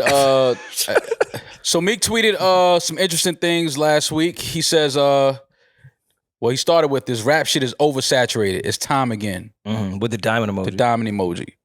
And then he says, I took some shrooms. I never had shrooms, but I think shrooms is a little stronger than shrooms. Before we get there, With a T? Yeah. before we get to the shrooms, because I love shrooms, rap shit is oversaturated.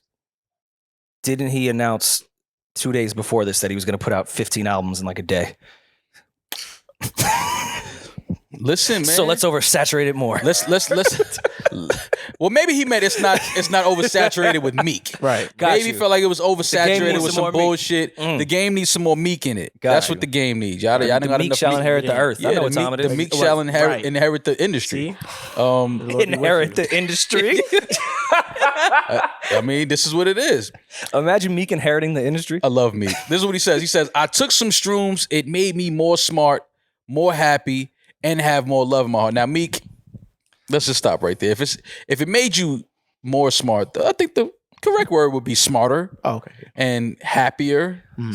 You just a slave to the English language. That's what it is. I'm not thinking What, outside. if you take the constructs, shrooms, yeah, you'll you think open your outside mind the to say, constructs of the more. That's crazy. don't force me to speak proper English. What I does that get even it. mean, proper English? I get See? it. You don't I even get do it. the math. He said I was gonna cold this shit like medicine. Wait, hold on. That's a bar. I was gonna Rory, cold, you ain't never cold no shit like medicine. but I like took medicine medicine. when I had a cold. Oh, okay. See, you didn't even see what he was trying to again, do. you thinking to the confines that the world has put in front of you. Usually you wait till you get the cold and take the medicine. Meek is saying, nah, I'm gonna get the cold and then the medicine is Then the gonna need medicine. me. You understand what I'm saying? Yes. I don't do drugs. Drugs do me. Exactly. Microdose vibes. None of you niggas ever had the microdose Okay. vibes. All right. As someone that has microdosed shrooms and like really taking shrooms, microdosing, I'm sure he took a chocolate bar from some IG chick. Right. I'm sure that's where this came from. First of all, getting a chocolate bar of shrooms from an IG model is crazy. I've done it plenty of times. Have you? Hell yeah. You live a sick life. Yeah, you sick. That's the ones that have them. That You is do true. not get more Pretty love in women your have heart. drugs. You just feel good for a second. And then you come down and realize you have a whole bunch of problems. That chocolate bar, I'm like, wow, I really love people more. He says, I don't know if everybody's brain is structured for this, Not mine. but it's some shit in these things. It's some shit in these Okay. things. Okay. See, Literally. But you don't even see what he do. That's come on, bro. That's a lyricist right there. Listen, I got it. Shrooms come from shit. Come from the fertilized soil that you can fertilize soil with horse manure and cow manure. Yeah, I get it. I see what he's doing. You did the knowledge. So he's right. There is some shit in these things. He got a lot of people responding to these, which Meek does every time he goes on one of these rants. Well, he had some revelations off the shrooms, the microdose of shrooms. Oh yeah, this was like one of the ones that caught my eye. I was like, okay. Fam, again, I encourage people to microdose shrooms. I think it is great, and you will feel happy. You don't realize anything. Like, go take a whole bunch of shrooms, then you might realize some shit. Go on a sound journey. He on micro. Go inside this painting bro, like I did on Christmas. These are the microdose tweets. These are the microdose tweets. He says, if you're a corporate person that work in the music business and ever predicted Meek is over, I want to place a $10 million bet with you in contract. Mm-hmm. Label owners, A&R. Now, I don't know why an A&R would have $10 million, but... I was going to say the same thing. I was like, bro, A&Rs have some bread. Yeah, A&R, CEOs, COOs, artists.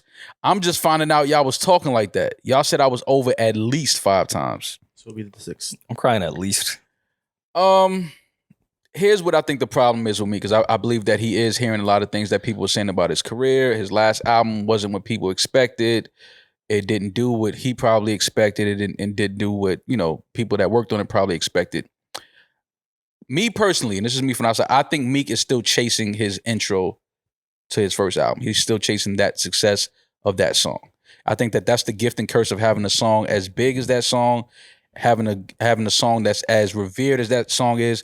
You try to match that song every time you step in the booth.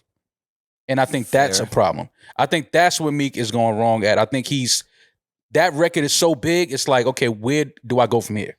I think he's been trying to chase the sound of it rather than the success of it. No. I don't even think the sound of it. I think because now the last project Meek put out, I think he was chasing Lil Durk's sound. Well, that's what I'm saying. I think with the auto tune, and he's used some before, but I think he used more of it on the last album. I think it sounded too much like Durk, Little Baby vibes. It just was a little too much in that. And Meek is something totally different from that. The Meek that we love and the Meek that we listen to was something different from that. And I know sometimes you fall in these things where you're chasing the current sound or whatever's hot, whatever people seem to be wanting and listening to. But when you're an artist like Meek, you have to stay in the Meek lane. You cannot do what the new cats are doing. And I think that's the problem. I think that's why a lot of people were saying it's over for me, because they're saying like he doesn't even sound like the Meek that we fell in love with anymore. Yeah. Meek is Molly, and I think he was like chasing a Percocet sound. It's like I mean, if you want to put it like that, yeah. I just think that, again, it's what you're hearing and what you're being fed. You start to feel like as an artist, like, oh, this is what they're loving right now. Okay, then let me give them this. And I think that's where he went wrong. And again, that Dreams and Nightmares song is so fucking big. You get in the booth, and now you're like, okay, I need to reinvent that. Well, the catch-22 of Meek is that he pays attention to the kids. He's always been early on the younger generation. He's always helped the younger generation, but in doing so, sometimes he chases the younger generation, and we don't want to hear him on that type of shit. So are y'all one of the people that were saying that he's over? At least 5 times? There's definitely been moments in Meek's career. I didn't think too deeply into it, but I was like, oh yeah, it's so. I have to give Meek credit. He's had plenty of moments where someone could say, yo, it's over for Meek. And it's clearly not over. He's still here.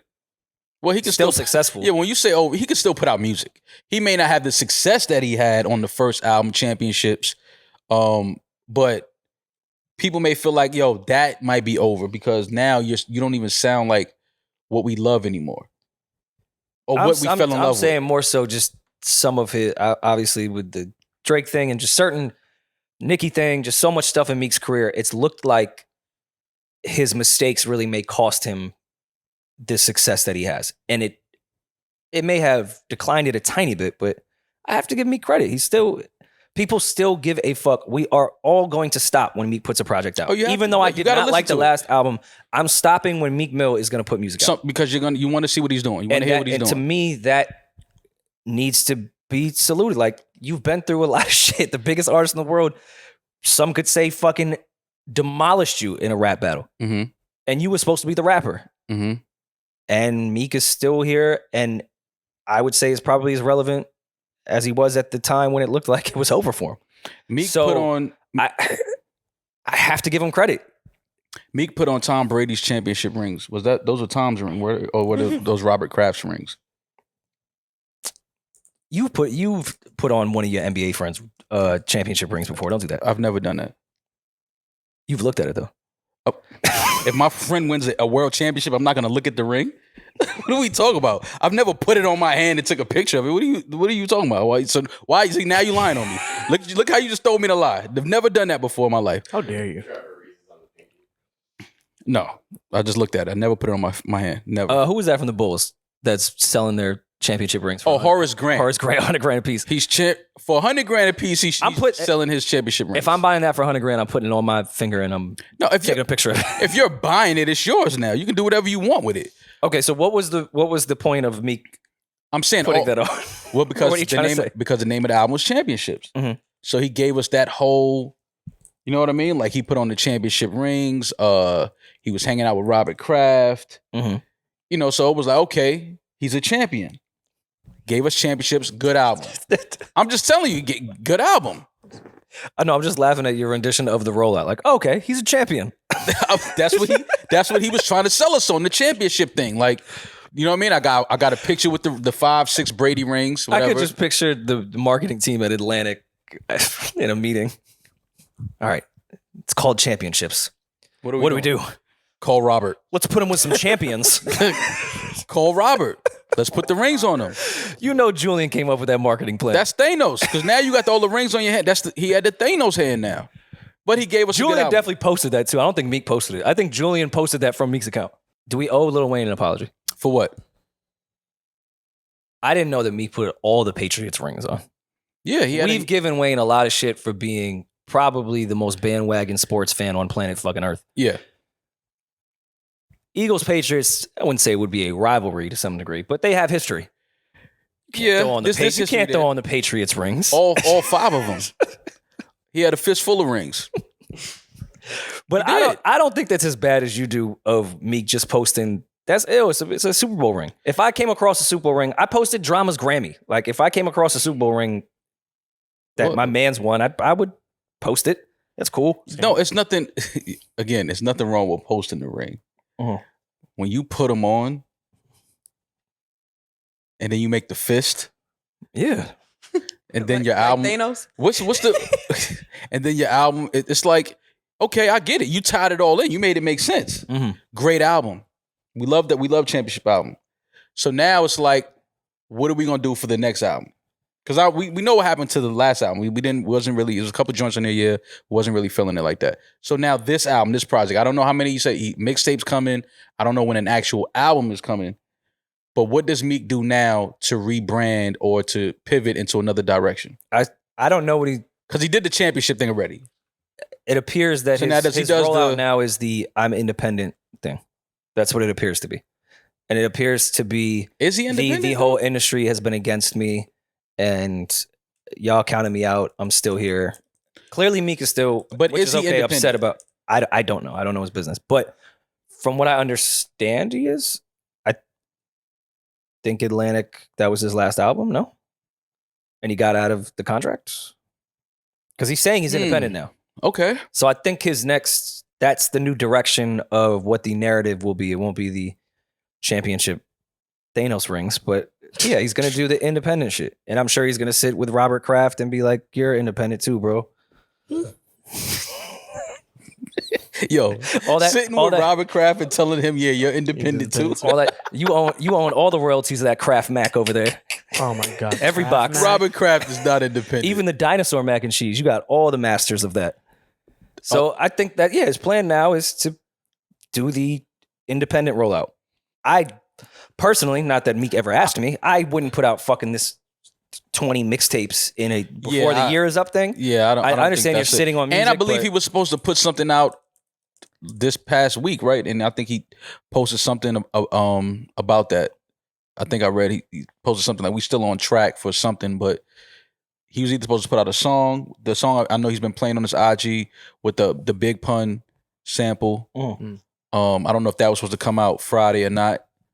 But I know he posted something about that, like it was a minor setback, but the song was still coming. So, I mean, I don't know, man. It's, being independent, you can kind of get some freedom and you're able to move and do what you want, but still the music has to be good. The music has to be good. If you are going to use recognizable samples, it's going to be kind of difficult being But how independent. can How can he be independent when in February of this year he was complaining that Atlantic wouldn't let him put music out? Remember that? I think he got out of that contract somehow. Because I know he left Rock, but well, they're no Atlantic- longer managing him, but I think he is still signed with Atlantic and MMG. Yeah.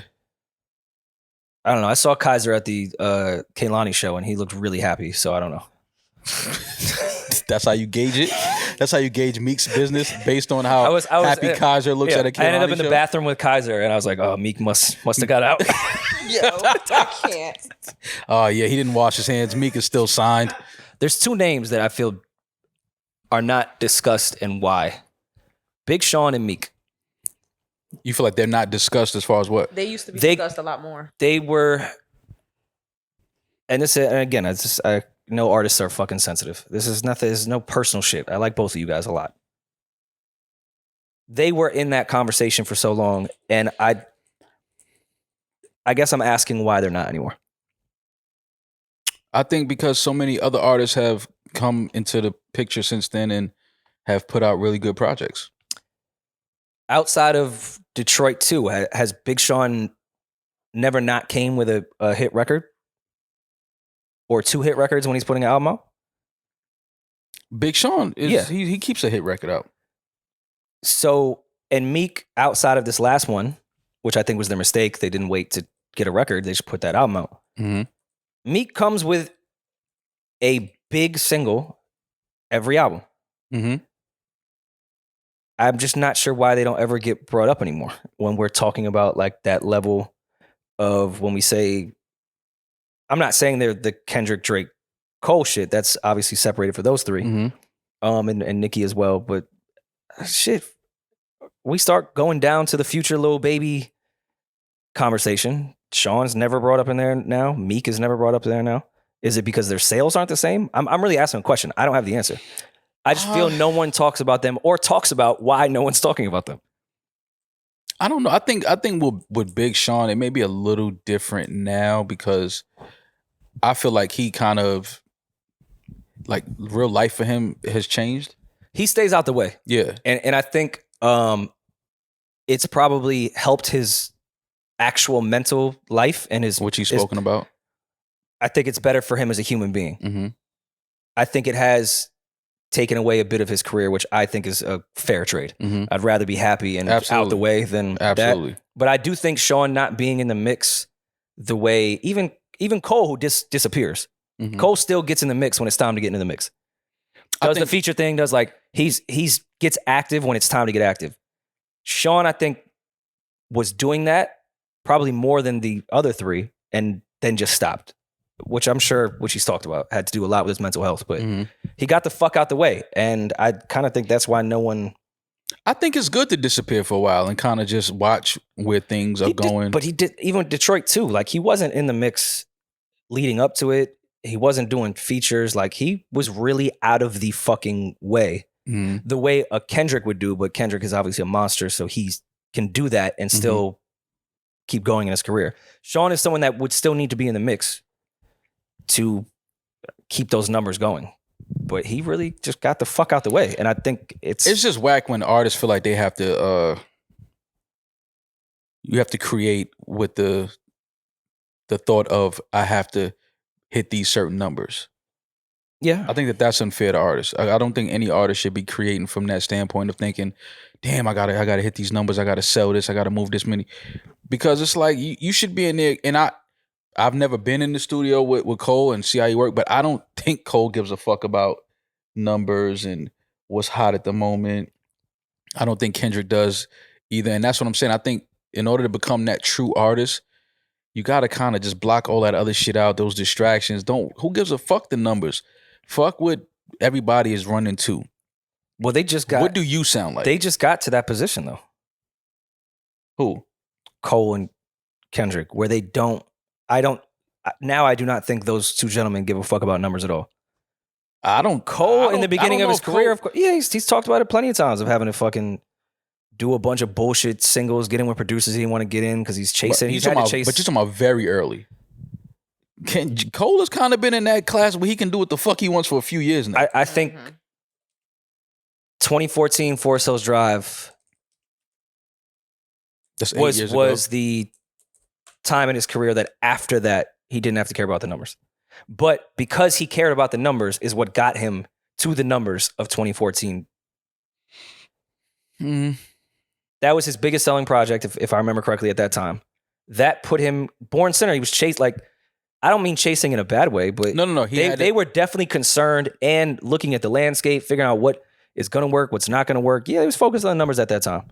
For sure, they wasn't established yet. And I get it. It's the music business. It's the business of selling music. You have to, people invest in you. You have to sell music. I understand that. But it's unfair to have these artists like a Meek who feel like he has to, or saying things like he was counted out and things like that. And it's all because if his last album sold what they projected it to sell, what they thought it was, he wouldn't be. No.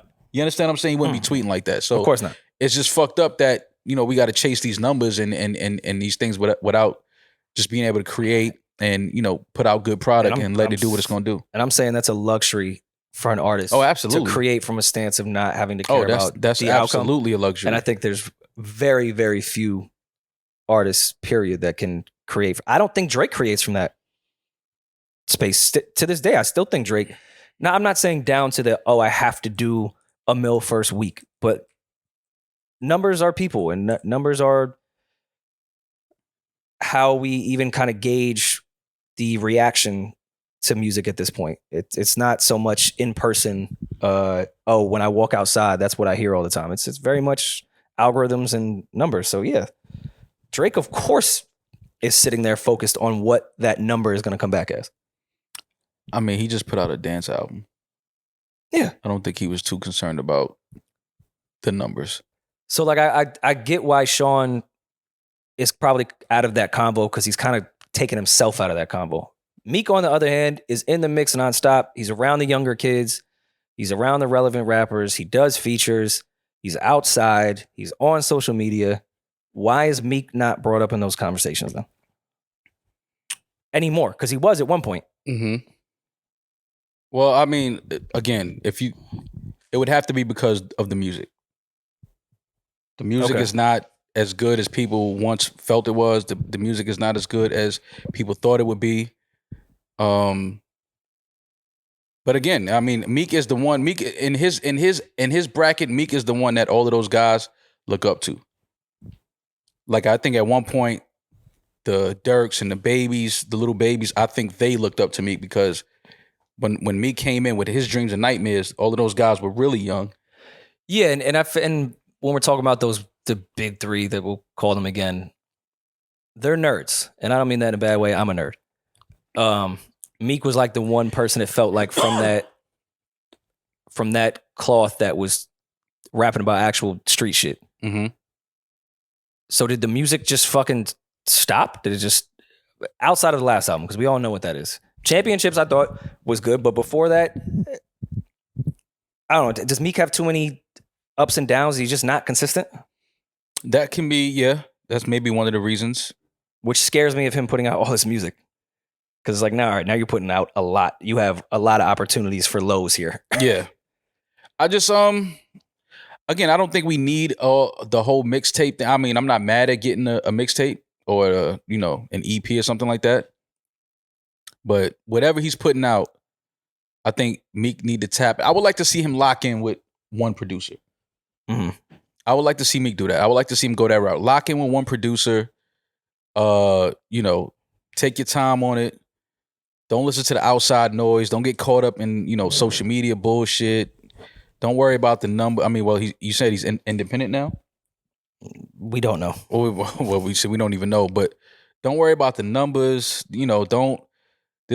Treat this like a whole new introduction to Meek and get back to the shit that, that Meek does. Get back to that Meek. Don't chase none of this new shit going on because that's not what your fans, that's not what the core wants. The core wants Meek. And we don't want none of these other sounds that's going on. And it's hard. Again, they popularize these sounds and you got to sound this, you got to have a record that sounds like that. Nah. Just give us Meek. We don't want none of this other. We don't want Meek to sound like nobody else. Has he had a hit since Going Bad? Well, you loved Uptown Vibes. Let's take out my personal preference. I did love Uptown Vibes. Same. But Going Bad was the one, Mm-hmm. which I was definitely wrong about when I was like, I don't like it. And you were like, you're bugging. And then Yeah. a month passed and I was like, hey, I'm bugging. This is great. Yeah, that was the one. How long ago was that? Years. Maybe 4 years? Going Bad was 2019. So yeah. 3 years? 3 years ago. 3 years ago, and outside of it just being a good record, let's also give credit to the Drake stimulus package plus the moment of them coming back together. Yeah, that was That big. definitely added to the Honestly, record. to the- Outside of it actually being a good song. Before Going Bad, what was his hit? Before that? What was the hit before that? Dangerous, which was great. Mhm. Dangerous was fire. Yeah, it's been a while, man. I'll just be the one to say it. As a Yeah. Meek fan, it's been a fucking long But wait, no, time which one since was the, he's been relevant music wise. Meek will always be relevant No, because the- Meek is a staple in the 20 culture. But But you're saying, Well, no, he had 24/7 after Going Bad with LMA. and that was in between 2019 and that was the same album though. Yeah, Like, same album. it's been a minute. Mm-hmm. So we can, and I know things were difficult business wise, and it's tough to put out hits when your business is not correct and you have problems with labels. I fully sympathize for that. But let's call a spade to some degree. He has not been relevant music wise in a minute. Since 2019, LMA 24/7, 2019.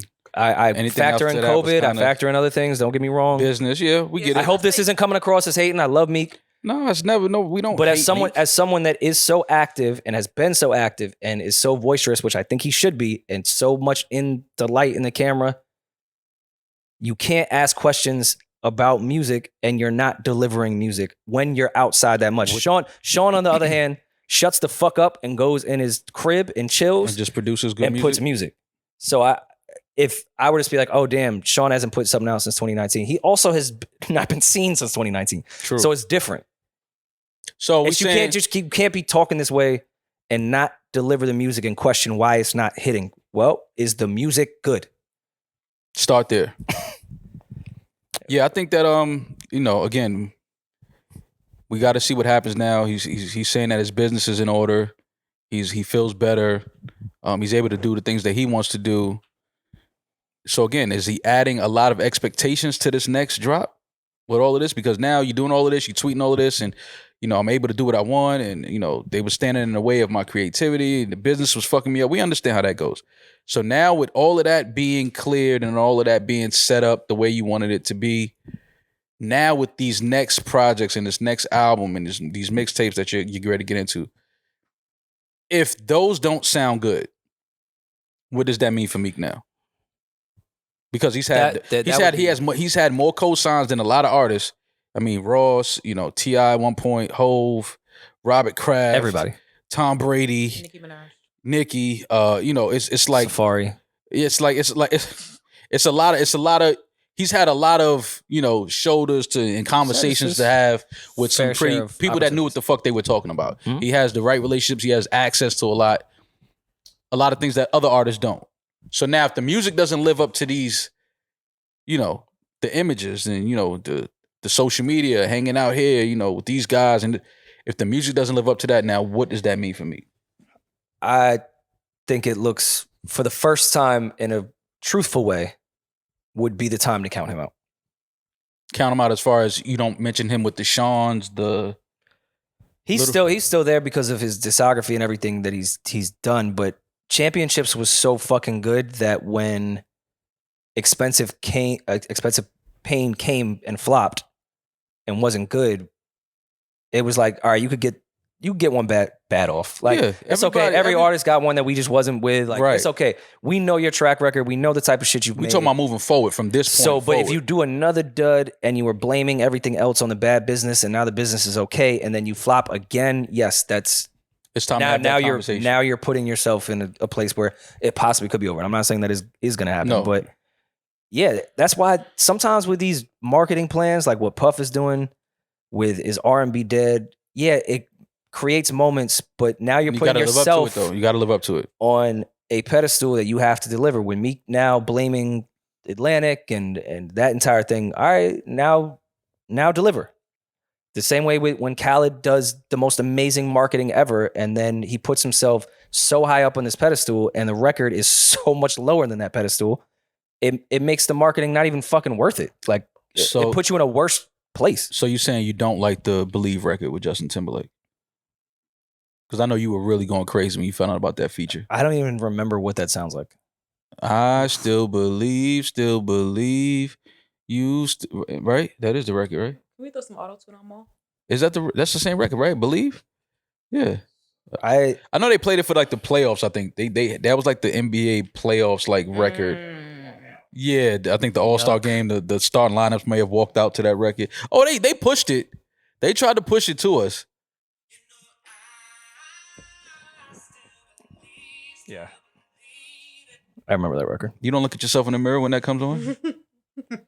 And like really like dive into like your psyche and who you are? It doesn't come like on. this And is then punch Rory. the mirror in slow motion Yeah, and like let this it is Rory inside of here. This is just a vessel that I roam the earth in, but inside they don't know. This is just a vessel I roam there. off the Justin Timberlake feature. We say, you believe, right? Believe in yourself. Oh. That record is terrible. Hey Meek, what was that on? It was a non-album single. Oh yeah, it was for the NBA playoffs. When you need you need one, they'll throw a pop star and never mind, forget it. Listen, Meek, we love you. We just hope that this new music, these mixtapes, these freestyles, just get back to that Meek shit, man. Please, just get back to that Meek shit. That's all we want. We don't want nothing else. We just need Meek Mill. That's it. Yeah, that jump up and down on the couch music that Meek Mill makes. Like, that's what he makes you feel like I want to jump off of things. Well, you jump up and down And on be the hype couch. anyway. It could But be Meek makes hype music. Ed and I wanna hear Sheeran. him Ed make- Sheeran could be blasting and she's jumping up and down on the couch. It doesn't matter. You just want a reason to just jump up and down on couches. Demaris, we get it. We love you though. Everybody We saw didn't it. ask you, Julian. She Thank you. It's too everybody Meek, saw it. actually. Yeah, I'm see? sure Dreams and Nightmare played at some point in there. Yeah. That Justin record was the first single. Seriously? It said it was. It didn't make the album though. No, yeah, it didn't make the album. That should tell you something.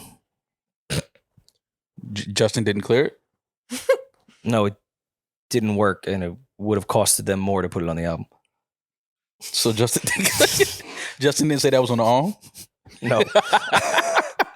Nah, fam, I'm gonna need that check for that feature. You heard? I know we cool and all that, but yeah, I'm gonna need my ducats ASAP. Ducats, Jesus Oh Christ. wow, you're definitely aging yourself with ducats. I mean, you know, Justin Timberlake still says ducats. You know that. You seen his You haircut? think Justin Timberlake says ducats? Absolutely. You seen his haircut? Well, which one? Justin's went through The a lot new of one. haircuts. No. I think he has a fade now. He said, is he black again? Yeah, he has a fade. Oh No. wait, hold on. No one told me that Justin was trying to be back in the culture. What do you mean? Well, he went out to the woods and fucking made an awful Yeah, album. He just went. He just And- wanted some s'mores. That's all. You got to go in the woods. when he you want left. He left s'mores. the woods and went to the barbershop. Yeah, you know, Justin. Look, good fade. No, he's still looking white. Oh god, those fucking dance moves. I'm a fan of Justin Timberlake, but that shit is Justin really Timberlake cringy. He dances like he's in Rewind. Like that was cool in like 2002. That's fucking hilarious. And please clean this up so this works well when that hits. He definitely dances like he he's dances in like he's Rewind. in Rewind.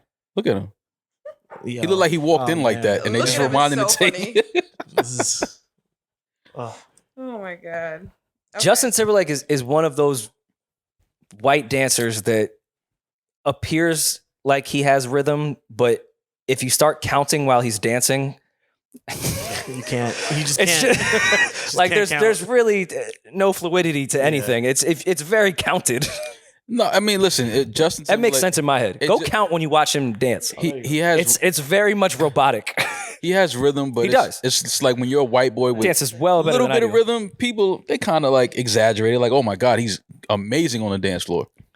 He has rhythm for sure. But I just feel like in his head he's like 1, 2, 3, And 3 and 4. 4. You can see him count. You can see him counting the steps. 1 and 2 and 3. Yeah. It's like that's how I think. That's how his dancing looks to me. Yeah.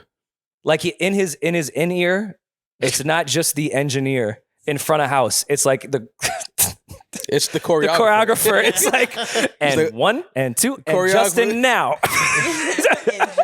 And ball change step back in 3 and 1.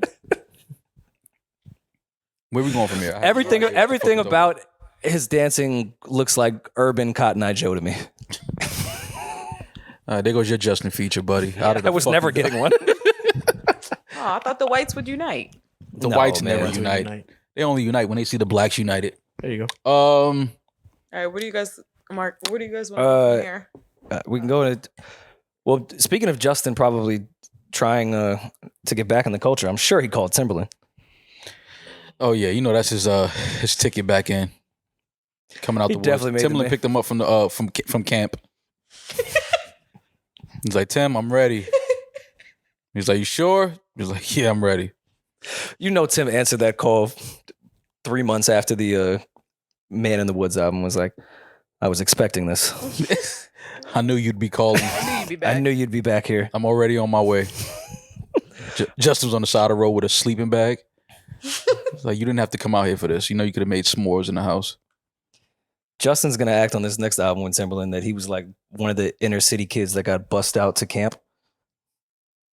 That's his Man in the Woods album. Like he's gonna act like he was a fresh air kid.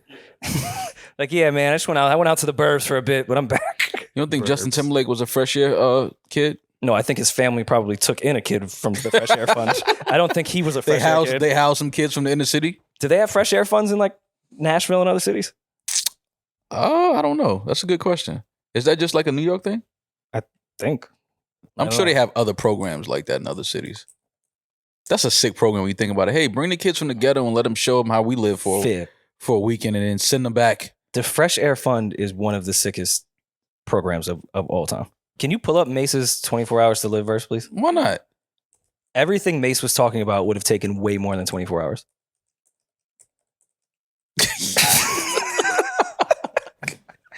Nah, not necessarily. It was a lot. You can't take white kids and throw them in the ghetto to show them what Christmas is like in 24 hours. What month was this record in?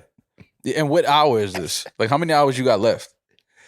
All right, hold on. I do. All right, I have 24 hours to live. I do shit like take kids from the ghetto, show them that they could have had if they never settle. Take every white kid from high class level, show them what Christmas is like growing up in the ghetto. If you can take every white kid from high class level on Christmas to the ghetto, I just feel like 24 hours isn't enough time.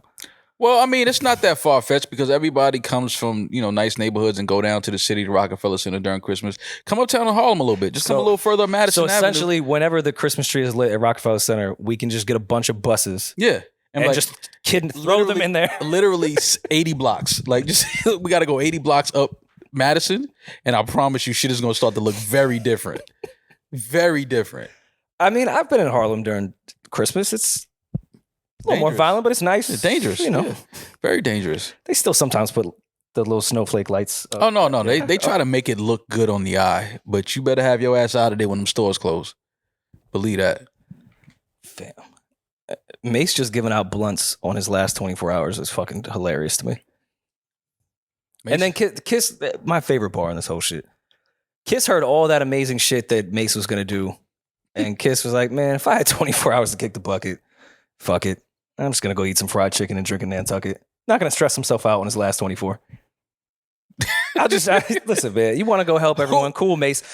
Give me a two-piece and a side and a Nantucket and I'm good. I want to know who came up with this. Like, who decided that this was going to be the direction of this record? You know, Puff gave the greatest speech ever in the studio of the deepest.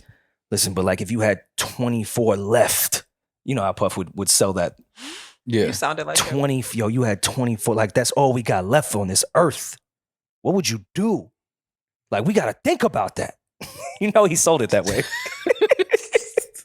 Puff definitely. And it worked. It would have worked on me. Yeah, go in there and start writing some shit. And then Black Rod was like, yeah, I'm going to piss on dude. Puff probably gave 24 hours to live. Fuck it. Why not piss on somebody? I actually think Black Rod was probably the most honest in this entire record.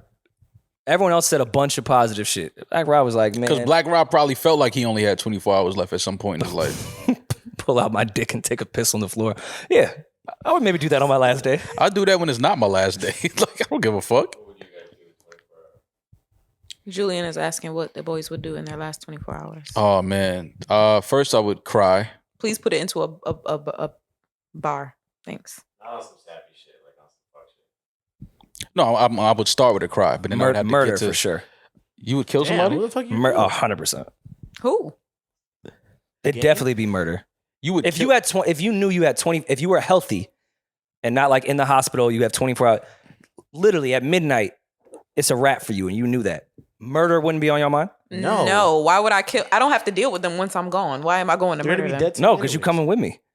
Oh no, you don't want to. So You love them, is what I feel like. Like, no, because he wanna kill them in like the ghost world too. Yeah. Oh, okay, got it. Because we don't know, there's no laws in the ghost world Right. that we Of course know not. of. Yeah, I've been there a few times. Don't act like y'all are this good at people. I'm not gonna. I just kill don't know somebody. if. All right, wait. I understand. You At guys are what all hour- amazing. At what hour are you killing somebody? what hour? Yes, I like the first Like, hour. if you wake up at 5 a.m. and know you got 24 hours. Here's the 7. thing. Like I'm dead tomorrow at 5 a.m. tomorrow. Yeah. I played a lot of Grand Theft Auto. Okay. In no way would I kill innocent people. I have two people in mind that would be murdered in that. I would do it early in the day just so I could get 5 stars and see what would happen. That's nuts. I would spend my 24 hours on the run. Like it would be exciting. Rory wants to start. I the would day with I would 5 murder stars. early and I would call in and snitch on myself like, hey, there's 2 bodies right over there. My name's Rory Farrell. This is my social security number. I give you my location. Let's see how long I can last in my 24 hours. You would catch 2 bodies in one day. And then they Yeah, it's my last day. but then they catch you and lock you up. So And your they last both few live hours in the a boroughs. cell. Like what if they catch you like your last few hours in a cell? No, I'd kill myself. If I got into You I always knew you No was more crazy. shoes for you, No, bro. listen. I always knew you was crazy. Wait, but you what am I killing cra- yourself when you have 24 hold on, hours. all right, okay, all right. Let's go through the You're gonna die let's go anyway. through the itinerary. Sure. All right, I wake up at 8 a.m. Okay. You have breakfast. Someone says, "Hey, this is your last 24. Yeah. Mhm. You're gonna die at 8 a.m. tomorrow." Yeah. Yeah. I'd give myself some time, maybe do some bacon, maybe a lot of bacon. Yeah. Bacon. Okay. No, I would eat a lot of Your bacon. blood pressure doesn't matter right yeah. now. I would. Okay. Bacon would be the first thought. Yeah. I would probably start murdering around 2 p.m. Okay. Thinking 2. Right before rush Because hour. sometimes, have you ever ate a pack of bacon and like Never. your I've never stomach? ate a pack of bacon. No. A whole Sometimes pack? when you eat too much bacon, your stomach starts to hurt. So Yeah. I have to keep in mind that I may need a moment to lay down. So Okay. I'm thinking murder would happen around 2 p.m. Right after you take a nap. Yeah, Yeah. Love it. I'm well rested. yeah. Yeah. No, you you know. gotta have a lot of rest before you murder somebody. Y'all know he's dead ass though, right? I believe it. It would depend where they were in the scenario. But I mean, there's registered guns here. I'd keep it simple. I'm not like a sick, diabolical person where I'd want to torture anyone. No, I would just be quick, right to the head. Pistol. There you go. Got you. That's around- I would want them to know it was me though. okay, so that's 2 It wouldn't be o'clock. behind. Like I So you'd want. carve like It would an be R facing Under the forward. body. Okay, so that's 2 o'clock. Mm. So from So I'm thinking by 6, you'd be done. depending if it was done in a public place and cameras and all that. By 2:30, the cops would know. If not, by 3, I would call them Okay, quick question. and say that I did it. These people live in the boroughs Yes, and you live in Jersey City. yes, So you actually wouldn't get to them till 3. that's fair with traffic. We do have to consider gotta traffic. factor in You traffic. gotta think about traffic. But- Spending an hour of Okay. your last 24 in traffic is sick. Yeah. I'm just listen, I'm just trying to help you out. Spending an hour in traffic. So I should take in your bacon off the last- itinerary. I I just No, but you you should gotta take think- murder off your itinerary. But you gotta think- have bacon, eat all the fucking bacon you want. I promise you, that's fine. First of all, To a sit an hour a for- pig died was murdered for that. To sit in And traffic you're for about an to kill 2 hour more. in your last 24 hours. No, but is if you crazy. look at the way I planned it, when I'm eating the bacon is when rush hour is. Rush hour's done by the time my bacon stomach ache is over. Yeah, but Okay. you're- So I can you're get to gonna the take a nap. boroughs in a relative time around 2 do you p.m. shower or no? Stink ass all day. If you die stinky, that's crazy. Well, I usually shower before bed, so I Okay. don't know if I would need a shower. Okay. I That's would fair. put on some cologne to murder though. I feel like you might Nah, start that's sweating sick. if somebody told you at 8 a.m. that today was your last day to live. I feel like That's why you see, I gave this. I would cry Okay. first. So See, I gave this saying that I'm gonna cry, but then I'm gonna like, all right, I gotta. This is my last day. I'm doing Guys, a lot of shit. you know I'm an Irish exit person. I'm not telling He's not gonna tell anyone. anybody. I'm not gonna have my last moments with the family, say all the things I want to say. No. I'm out of here the way it should be. Not You even would, know? so if you had 24 hours Can to you live, tell you me, wouldn't tell please? your mother? No. You wouldn't tell your father? Can you tell the people of this podcast? Like we have to, because if we come to work Monday and you just if not I got here. a text in our group chat, hey y'all, it's my last day. What a shitty way to spend your last day. What a sad fucking, I got to tell my mother I'm going to die. I don't want to spend my last day that way. But you would rather That's eat so sad. an entire Text Benner pack of and let him bacon, know. take a nap, and then go kill somebody. Yes, You gotta then let my- Benner know. Okay, so you guys keep fucking up my itinerary. 3 I'm p.m. sorry. I'm calling Sorry. the cops. I'm not one of the And people, right, that you're coming to see. No, All right, no, cool. no. I just had to make that. As long as I'm not one of the people that you're coming to, because I'll make it easier. I'll just like run and keep you on the run for all day. Like, Yeah, and now I think about it, I might call you for the unregistered pistols, but I'm going to die Yeah. anyway. So gotcha. if it's registered in my name, fuck it. it's okay. By 3 p.m. I call the cops. But at that point, I think I would choose Wait, why would you call the cops? because I'm reliving my Grand Theft Auto fantasy. I want to have 5 okay, stars. okay. I want like the force Got after you. me. Okay, I got you. I got you. Acid. Okay. Now, I would love to have that chase on the Grand Central or on the Jackie Not in the Grand Concourse. because I think that would just be fun. But I feel like innocent people may be hurt. Like imagine a Grand Theft Auto shit on the FDR. People are dying. I don't want that to happen. So I think I would choose Well, I'ma the just be Turnpike. honest The with you. Turnpike has enough space. Mazda and the I could Jack do is my crazy. OJ moment You're on the Turnpike. You're not having an OJ moment on the Turnpike at 3:30. In a Mazda. In the Mazda. It's way too many cars on the Turnpike at that time. Well, first of all, I have 24 hours to live. Take the side streets. I'm 100% renting a fucking Lamborghini So when or the fuck are something. you gonna go pick up the Lamborghini? Yeah, what time you went to go pick in up the between Lambo? this timeline? He's stressing me out. I'm a And your- multitasker and on the your- way to the murder. And your card isn't working, so you have to sit on the phone with the bank for about 40 minutes. Like you like Spending my last 24 hours with Loyan on the phone, like, hey, can you tell Chase to let this transaction go through? I'm trying to murder someone, Loyan. yeah, down that last 24 sounds. But no, if the cops ended up catching me and cornering me, yeah, I would kill myself. I'm about to die in 3 hours anyway. So suicide by cop. No, that's not 3 hours. You still have some time left. Yeah. and I wouldn't want the cops to kill me because then Fox News would take it and be like, see, they kill white people too. So I wouldn't want to contribute See, to that. they go to every time. It's the Every arm. time we want the joke. See, that's my white impression Yeah, no. with a white face. Yeah, that 24 hours. Nah, bro, you got to rethink that. I just Bacon. don't- I'm not mad at the bacon in the morning. Start your day with a whole fucking pack Would of you eat bacon. meat? Yeah, I was gonna. Yeah. You're gonna eat My meat. last day, Yeah. I'm eating all kind of burgers, steaks, oxtail, all kind of shit. What? But you would get sick. immediately. glizzies? Yeah, I'm shitting on myself and just walk outside. I don't get. It's my last day. You killed me for sitting in traffic. You want to spend your 24 hour on the bowl? No, I'm just saying. I would shit outside somewhere. Who gives a fuck? I'm dead in 16 hours. Who gives a fuck? I'll shit right here in front of your house, neighbor. I don't give a fuck. Like, I'm out of here tomorrow. Like, who gives a fuck? That's what I'm saying. Like, Rory shit was like, I gotta sit in the car, traffic, go rent a Lamborghini. Call on y'all. What? Yo, you know how sick of a guy you gotta be to be like, yo, my last 24, I'm gonna go rent a Lamborghini, man. I don't think What? that's sick. That's I think fucking- y'all are weird. I That, think it's that sick murder, to rent a Lamborghini and that- you not dying. that murder and luxury cars would not be at the top of your mind if you had I don't 24 hours really to wanna live. kill I don't think y'all are that I'm cool. trying to eat food and have sex. I'm not thinking about. Yeah, like you ain't even Killing get into somebody. that part yet. When do you have sex? I wouldn't. You're not fucking your What last the day. fuck is wrong with him? Your last On day, your you last wouldn't day, you you wouldn't not want to tell. You don't want like 3 just five beautiful women in bed, and you just going to town. No, because anytime I've had sex that I didn't really want to have, I regretted it afterwards. Now, revenge and murder, I think, would be a better way to spend it. What the fuck Like, is because afterwards all right, if you're gonna be all right. dead? You ever Yeah, have post? exactly. You don't- I don't know if I want post nut clarity on my last day. I don't Because think. sometimes post nut clarity is not cool. It's like, why did I do that? No, I don't why did think- I go and do that? No, I don't think the post nut clarity works. Post murder clarity now Those murder charities may feel pretty fucking good. Okay, I see the thought behind it because you've never done it. No, I because can't. he's never done it. He hasn't experienced it, so he doesn't know. So it's like, oh, let me just see how I feel after I kill somebody. Okay, No, and it's not that on some American Psycho shit. It's just like, No, it's you got- definitely on some No, American it's Psycho shit. justice. You got what was coming to you. or you're gonna kill somebody that you feel like deserves it. 2 people that I would murder would deserve, in my opinion, to be murdered. Okay, got you. All right, that's which fair. is why I don't create laws. But I believe that they should be murdered. And if they die today, I would say good. Got you. Okay, my 24 hours to live would be a little more. And I know it's evolved, all you therapy people, but Sorry. No. That's how I feel. We're only speaking if this is your last day. It doesn't. All of that shit goes out the window. No, You understand that? they could die today and I'd be happy. Oh, you mean even if you weren't dying? Yes. Okay. You go to the funeral? No, I don't like them. Just to see if You they're wanna, dead. like, when the elephant stop on the grave? Mo, Yo, you eating Jay- mac and cheese? Demaris, I'm eating everything. Jay-Z went to his enemy's funeral and looked at the casket, sarcastic. Look at him, still sleeping. Oh my god. Hove is a fucking dark human being.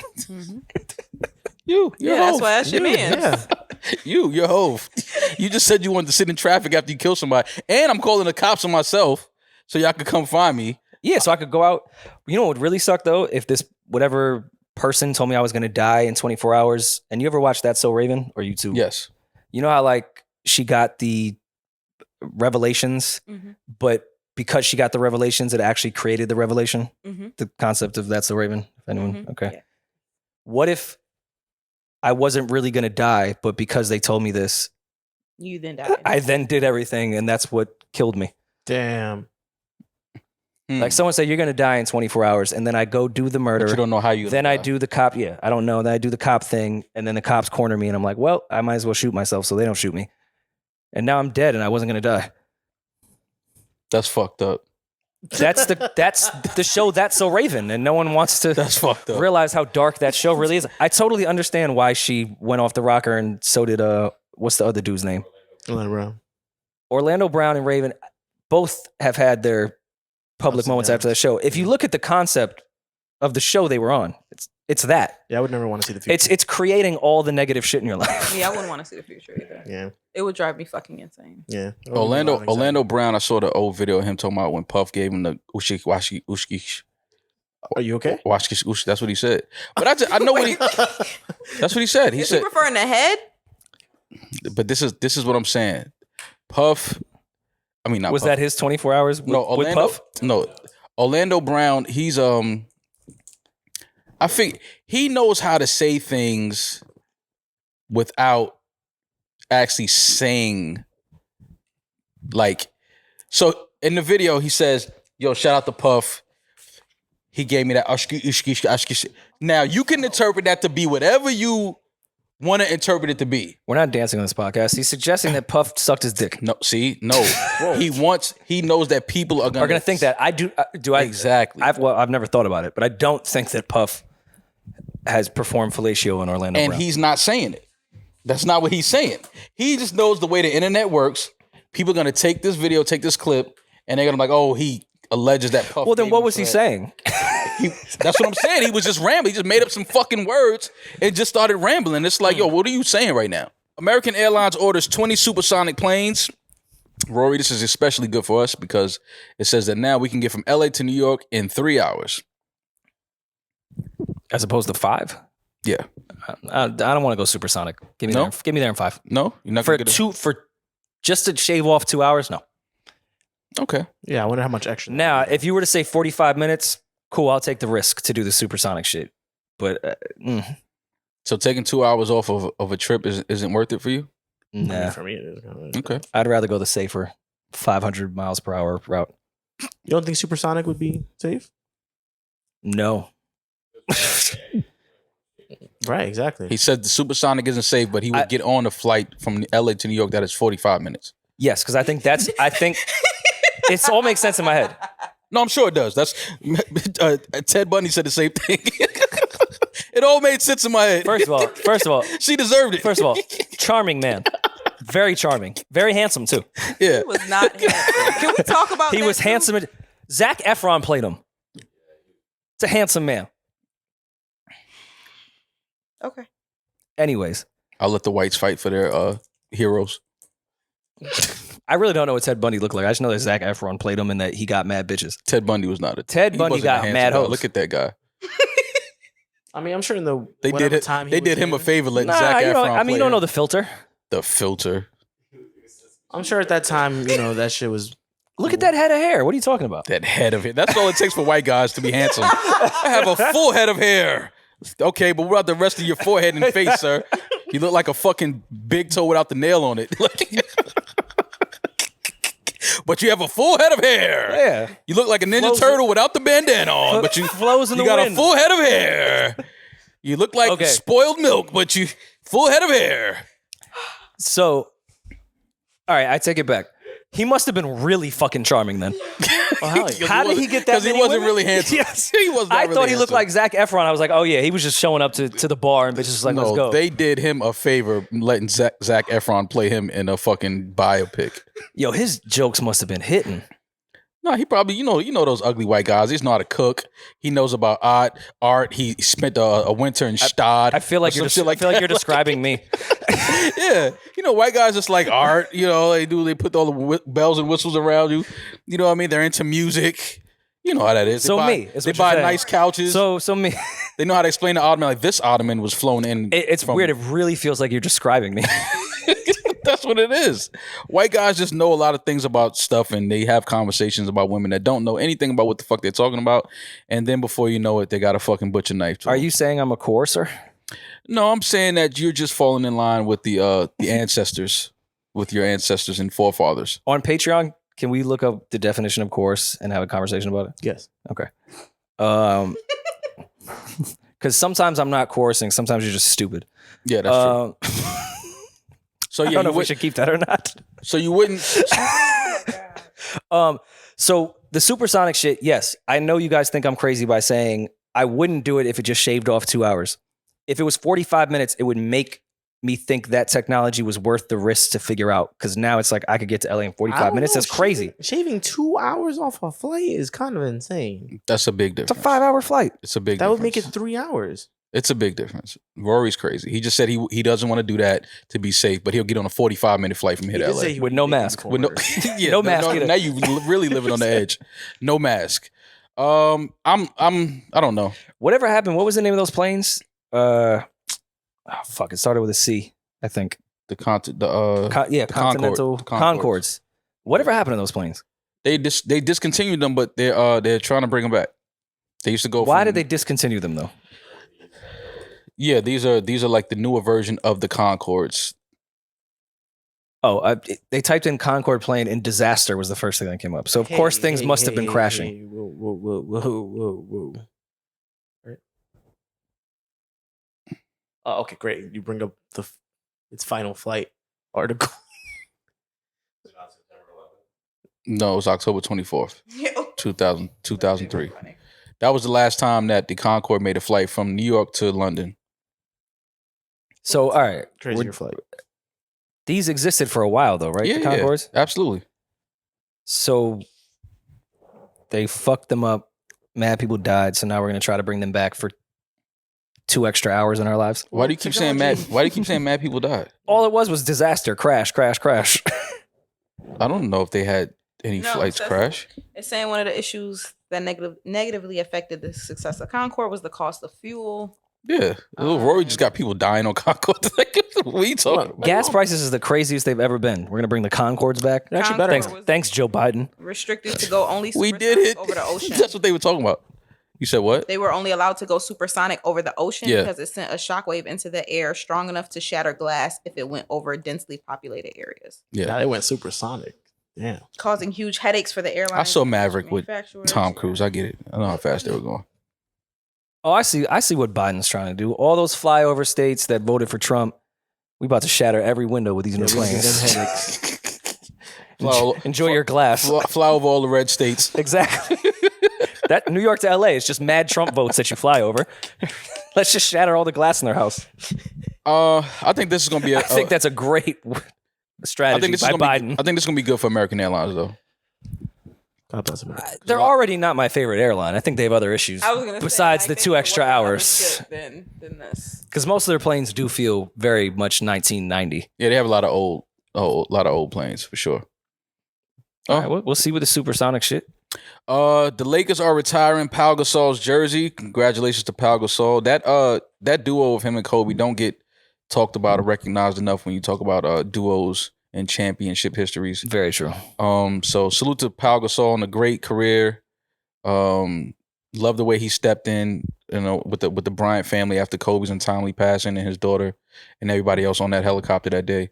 Pau Gasol has, always been close to the Bryant family, but from what we see with Vanessa posting now these days, like Powell is still there. He's still being a figure in their life. He hasn't, sometimes it's hard for people to stay around, and people say, "Oh, hold the family down while you're going." That lasts for a year or two, right. Mm-mm. and then they disappear and phase out. But Pau Gasol is being a great friend, a great brother, and a great uncle. So salute to Pau Gasol and a great career with the Lakers and having his jersey retired. Quietly, I think will be first ballot Hall of Fame For sure. but like one of the quiet players. Like no one would think off rip that he should be first ballot right away until you look at his stats, and then it's like, oh yeah, he's better than the players that we revere more than him. Yeah, he's a first ballot Hall of Famer. His career in Spain, his career in the NBA. He's definitely had a Hall of Fame career without a doubt. He's not a diplomat though, so no, Cam didn't give him a chain, so nor did Dennis Rodman. Yeah, and Dennis Rodman is going to Russia to discuss an American diplomat, Dennis Rodman. Yeah. Make sure you put that American in front of his. diplomat, Dennis Rodman. Is he in the Hall of Fame yet? Yeah, Dennis Rodman. Hall of Famer, American diplomat, legend, Dennis Rodman. Yeah. I know we give Wayne a lot of credit for how all these rappers look now, but is it really Dennis Rodman? That started having players? Just the look of what hip hop is now. Is it Dennis Rodman? You mean the druggy look? Yes. Drugged out. Just everything that Dennis looks like. If you would have spent 2 more nights in Atlantic City, that's what you would have looked like. It doesn't take long to look like that, Rory. Oh no, fentanyl was in the air. I could smell that's it. 3 nights in Atlantic City, and you look like Dennis Rodman. You got out of there just in time. That was definitely a Proud Boy photo y'all took. Y'all look like y'all look like some Proud Boys. Y'all were proud to be American in Atlantic City that day. Everyone in that photo knows what the inside of the Capitol building looks like. Yo, man. Listen, we going on tour. We're coming to a city near you soon, hopefully. Get tickets now at newrorynmall.com. We'll be in Chicago September 18th. And I'm not sure where we're after that, Rory, but I believe Russia is our next live show. God. Well, we definitely won't be going to Russia. If we have Russian fans, thank you for listening and watching. But we won't. If you're allowed to listen, if we're not shadow banned. September 18th, Chicago. September 23rd, Washington D.C. October 2nd, Charlotte, North Carolina. November 5th, London. November 13th, Atlanta, Georgia. November 19th, Dallas, Texas. November 20th, Houston, Texas. December 9th, Seattle. December 11th, Portland. December 18th, Boston and New York. And LA will be added to this schedule soon as well. So get your tickets now, newrorynmall.com. Come out, kick it with us. We'll have a good time at the live show. Good to see the people that watch us and listen to 2 crazy men sitting on a couch talking about all their gripes with life and what they'll do in 24 hours to live. Listen, I'm excited for this tour. Yeah, I don't even really want to pod. Like, I know we're going to be on stage and all that. I want to go sit in the crowd and like actually have conversations with Yeah, no, fans. go ahead. Go get that Like, box. like Don't worry about it. Well, that's fine. I mean, Yeah, so get your tickets, man. We'll be on the road. Come check us out or not, whatever. We'll have a good time with or without you. that is true. Yeah. Either way, I'm having fun. Yeah. I can't wait. I can't wait either. So yeah, Are you man. gonna fuck any women on tour? No, never doing that again. I told you that the last time. Stop asking me that. You're bringing up an old traumatic experience. I will never do that again. I think maybe I want to. That's why I keep asking. Yeah, no. If you're gonna It's do the it. worst shit in Like, the you world. know, sometimes when you want to do something, you keep asking your friends, like, "Oh, will you do it?" No, I know. I'm answering you. No, So, like, we'll never do it again. Make me feel better about No. me thinking about trying. Not to do happening. Not doing it. So yeah, enjoy the rest of y'all week. We'll be back Friday to kick it with y'all. What do you got planned on for the rest of the week, Rory? Just recording. That's what our life has become, man. Living the dream. Recording. Go Proud Boys. All right, we'll be back to talk to you guys on Friday. Y'all be safe. Enjoy your week. I'm that nigga. He's just Ginger. Peace. Goodbye. No worry and mom.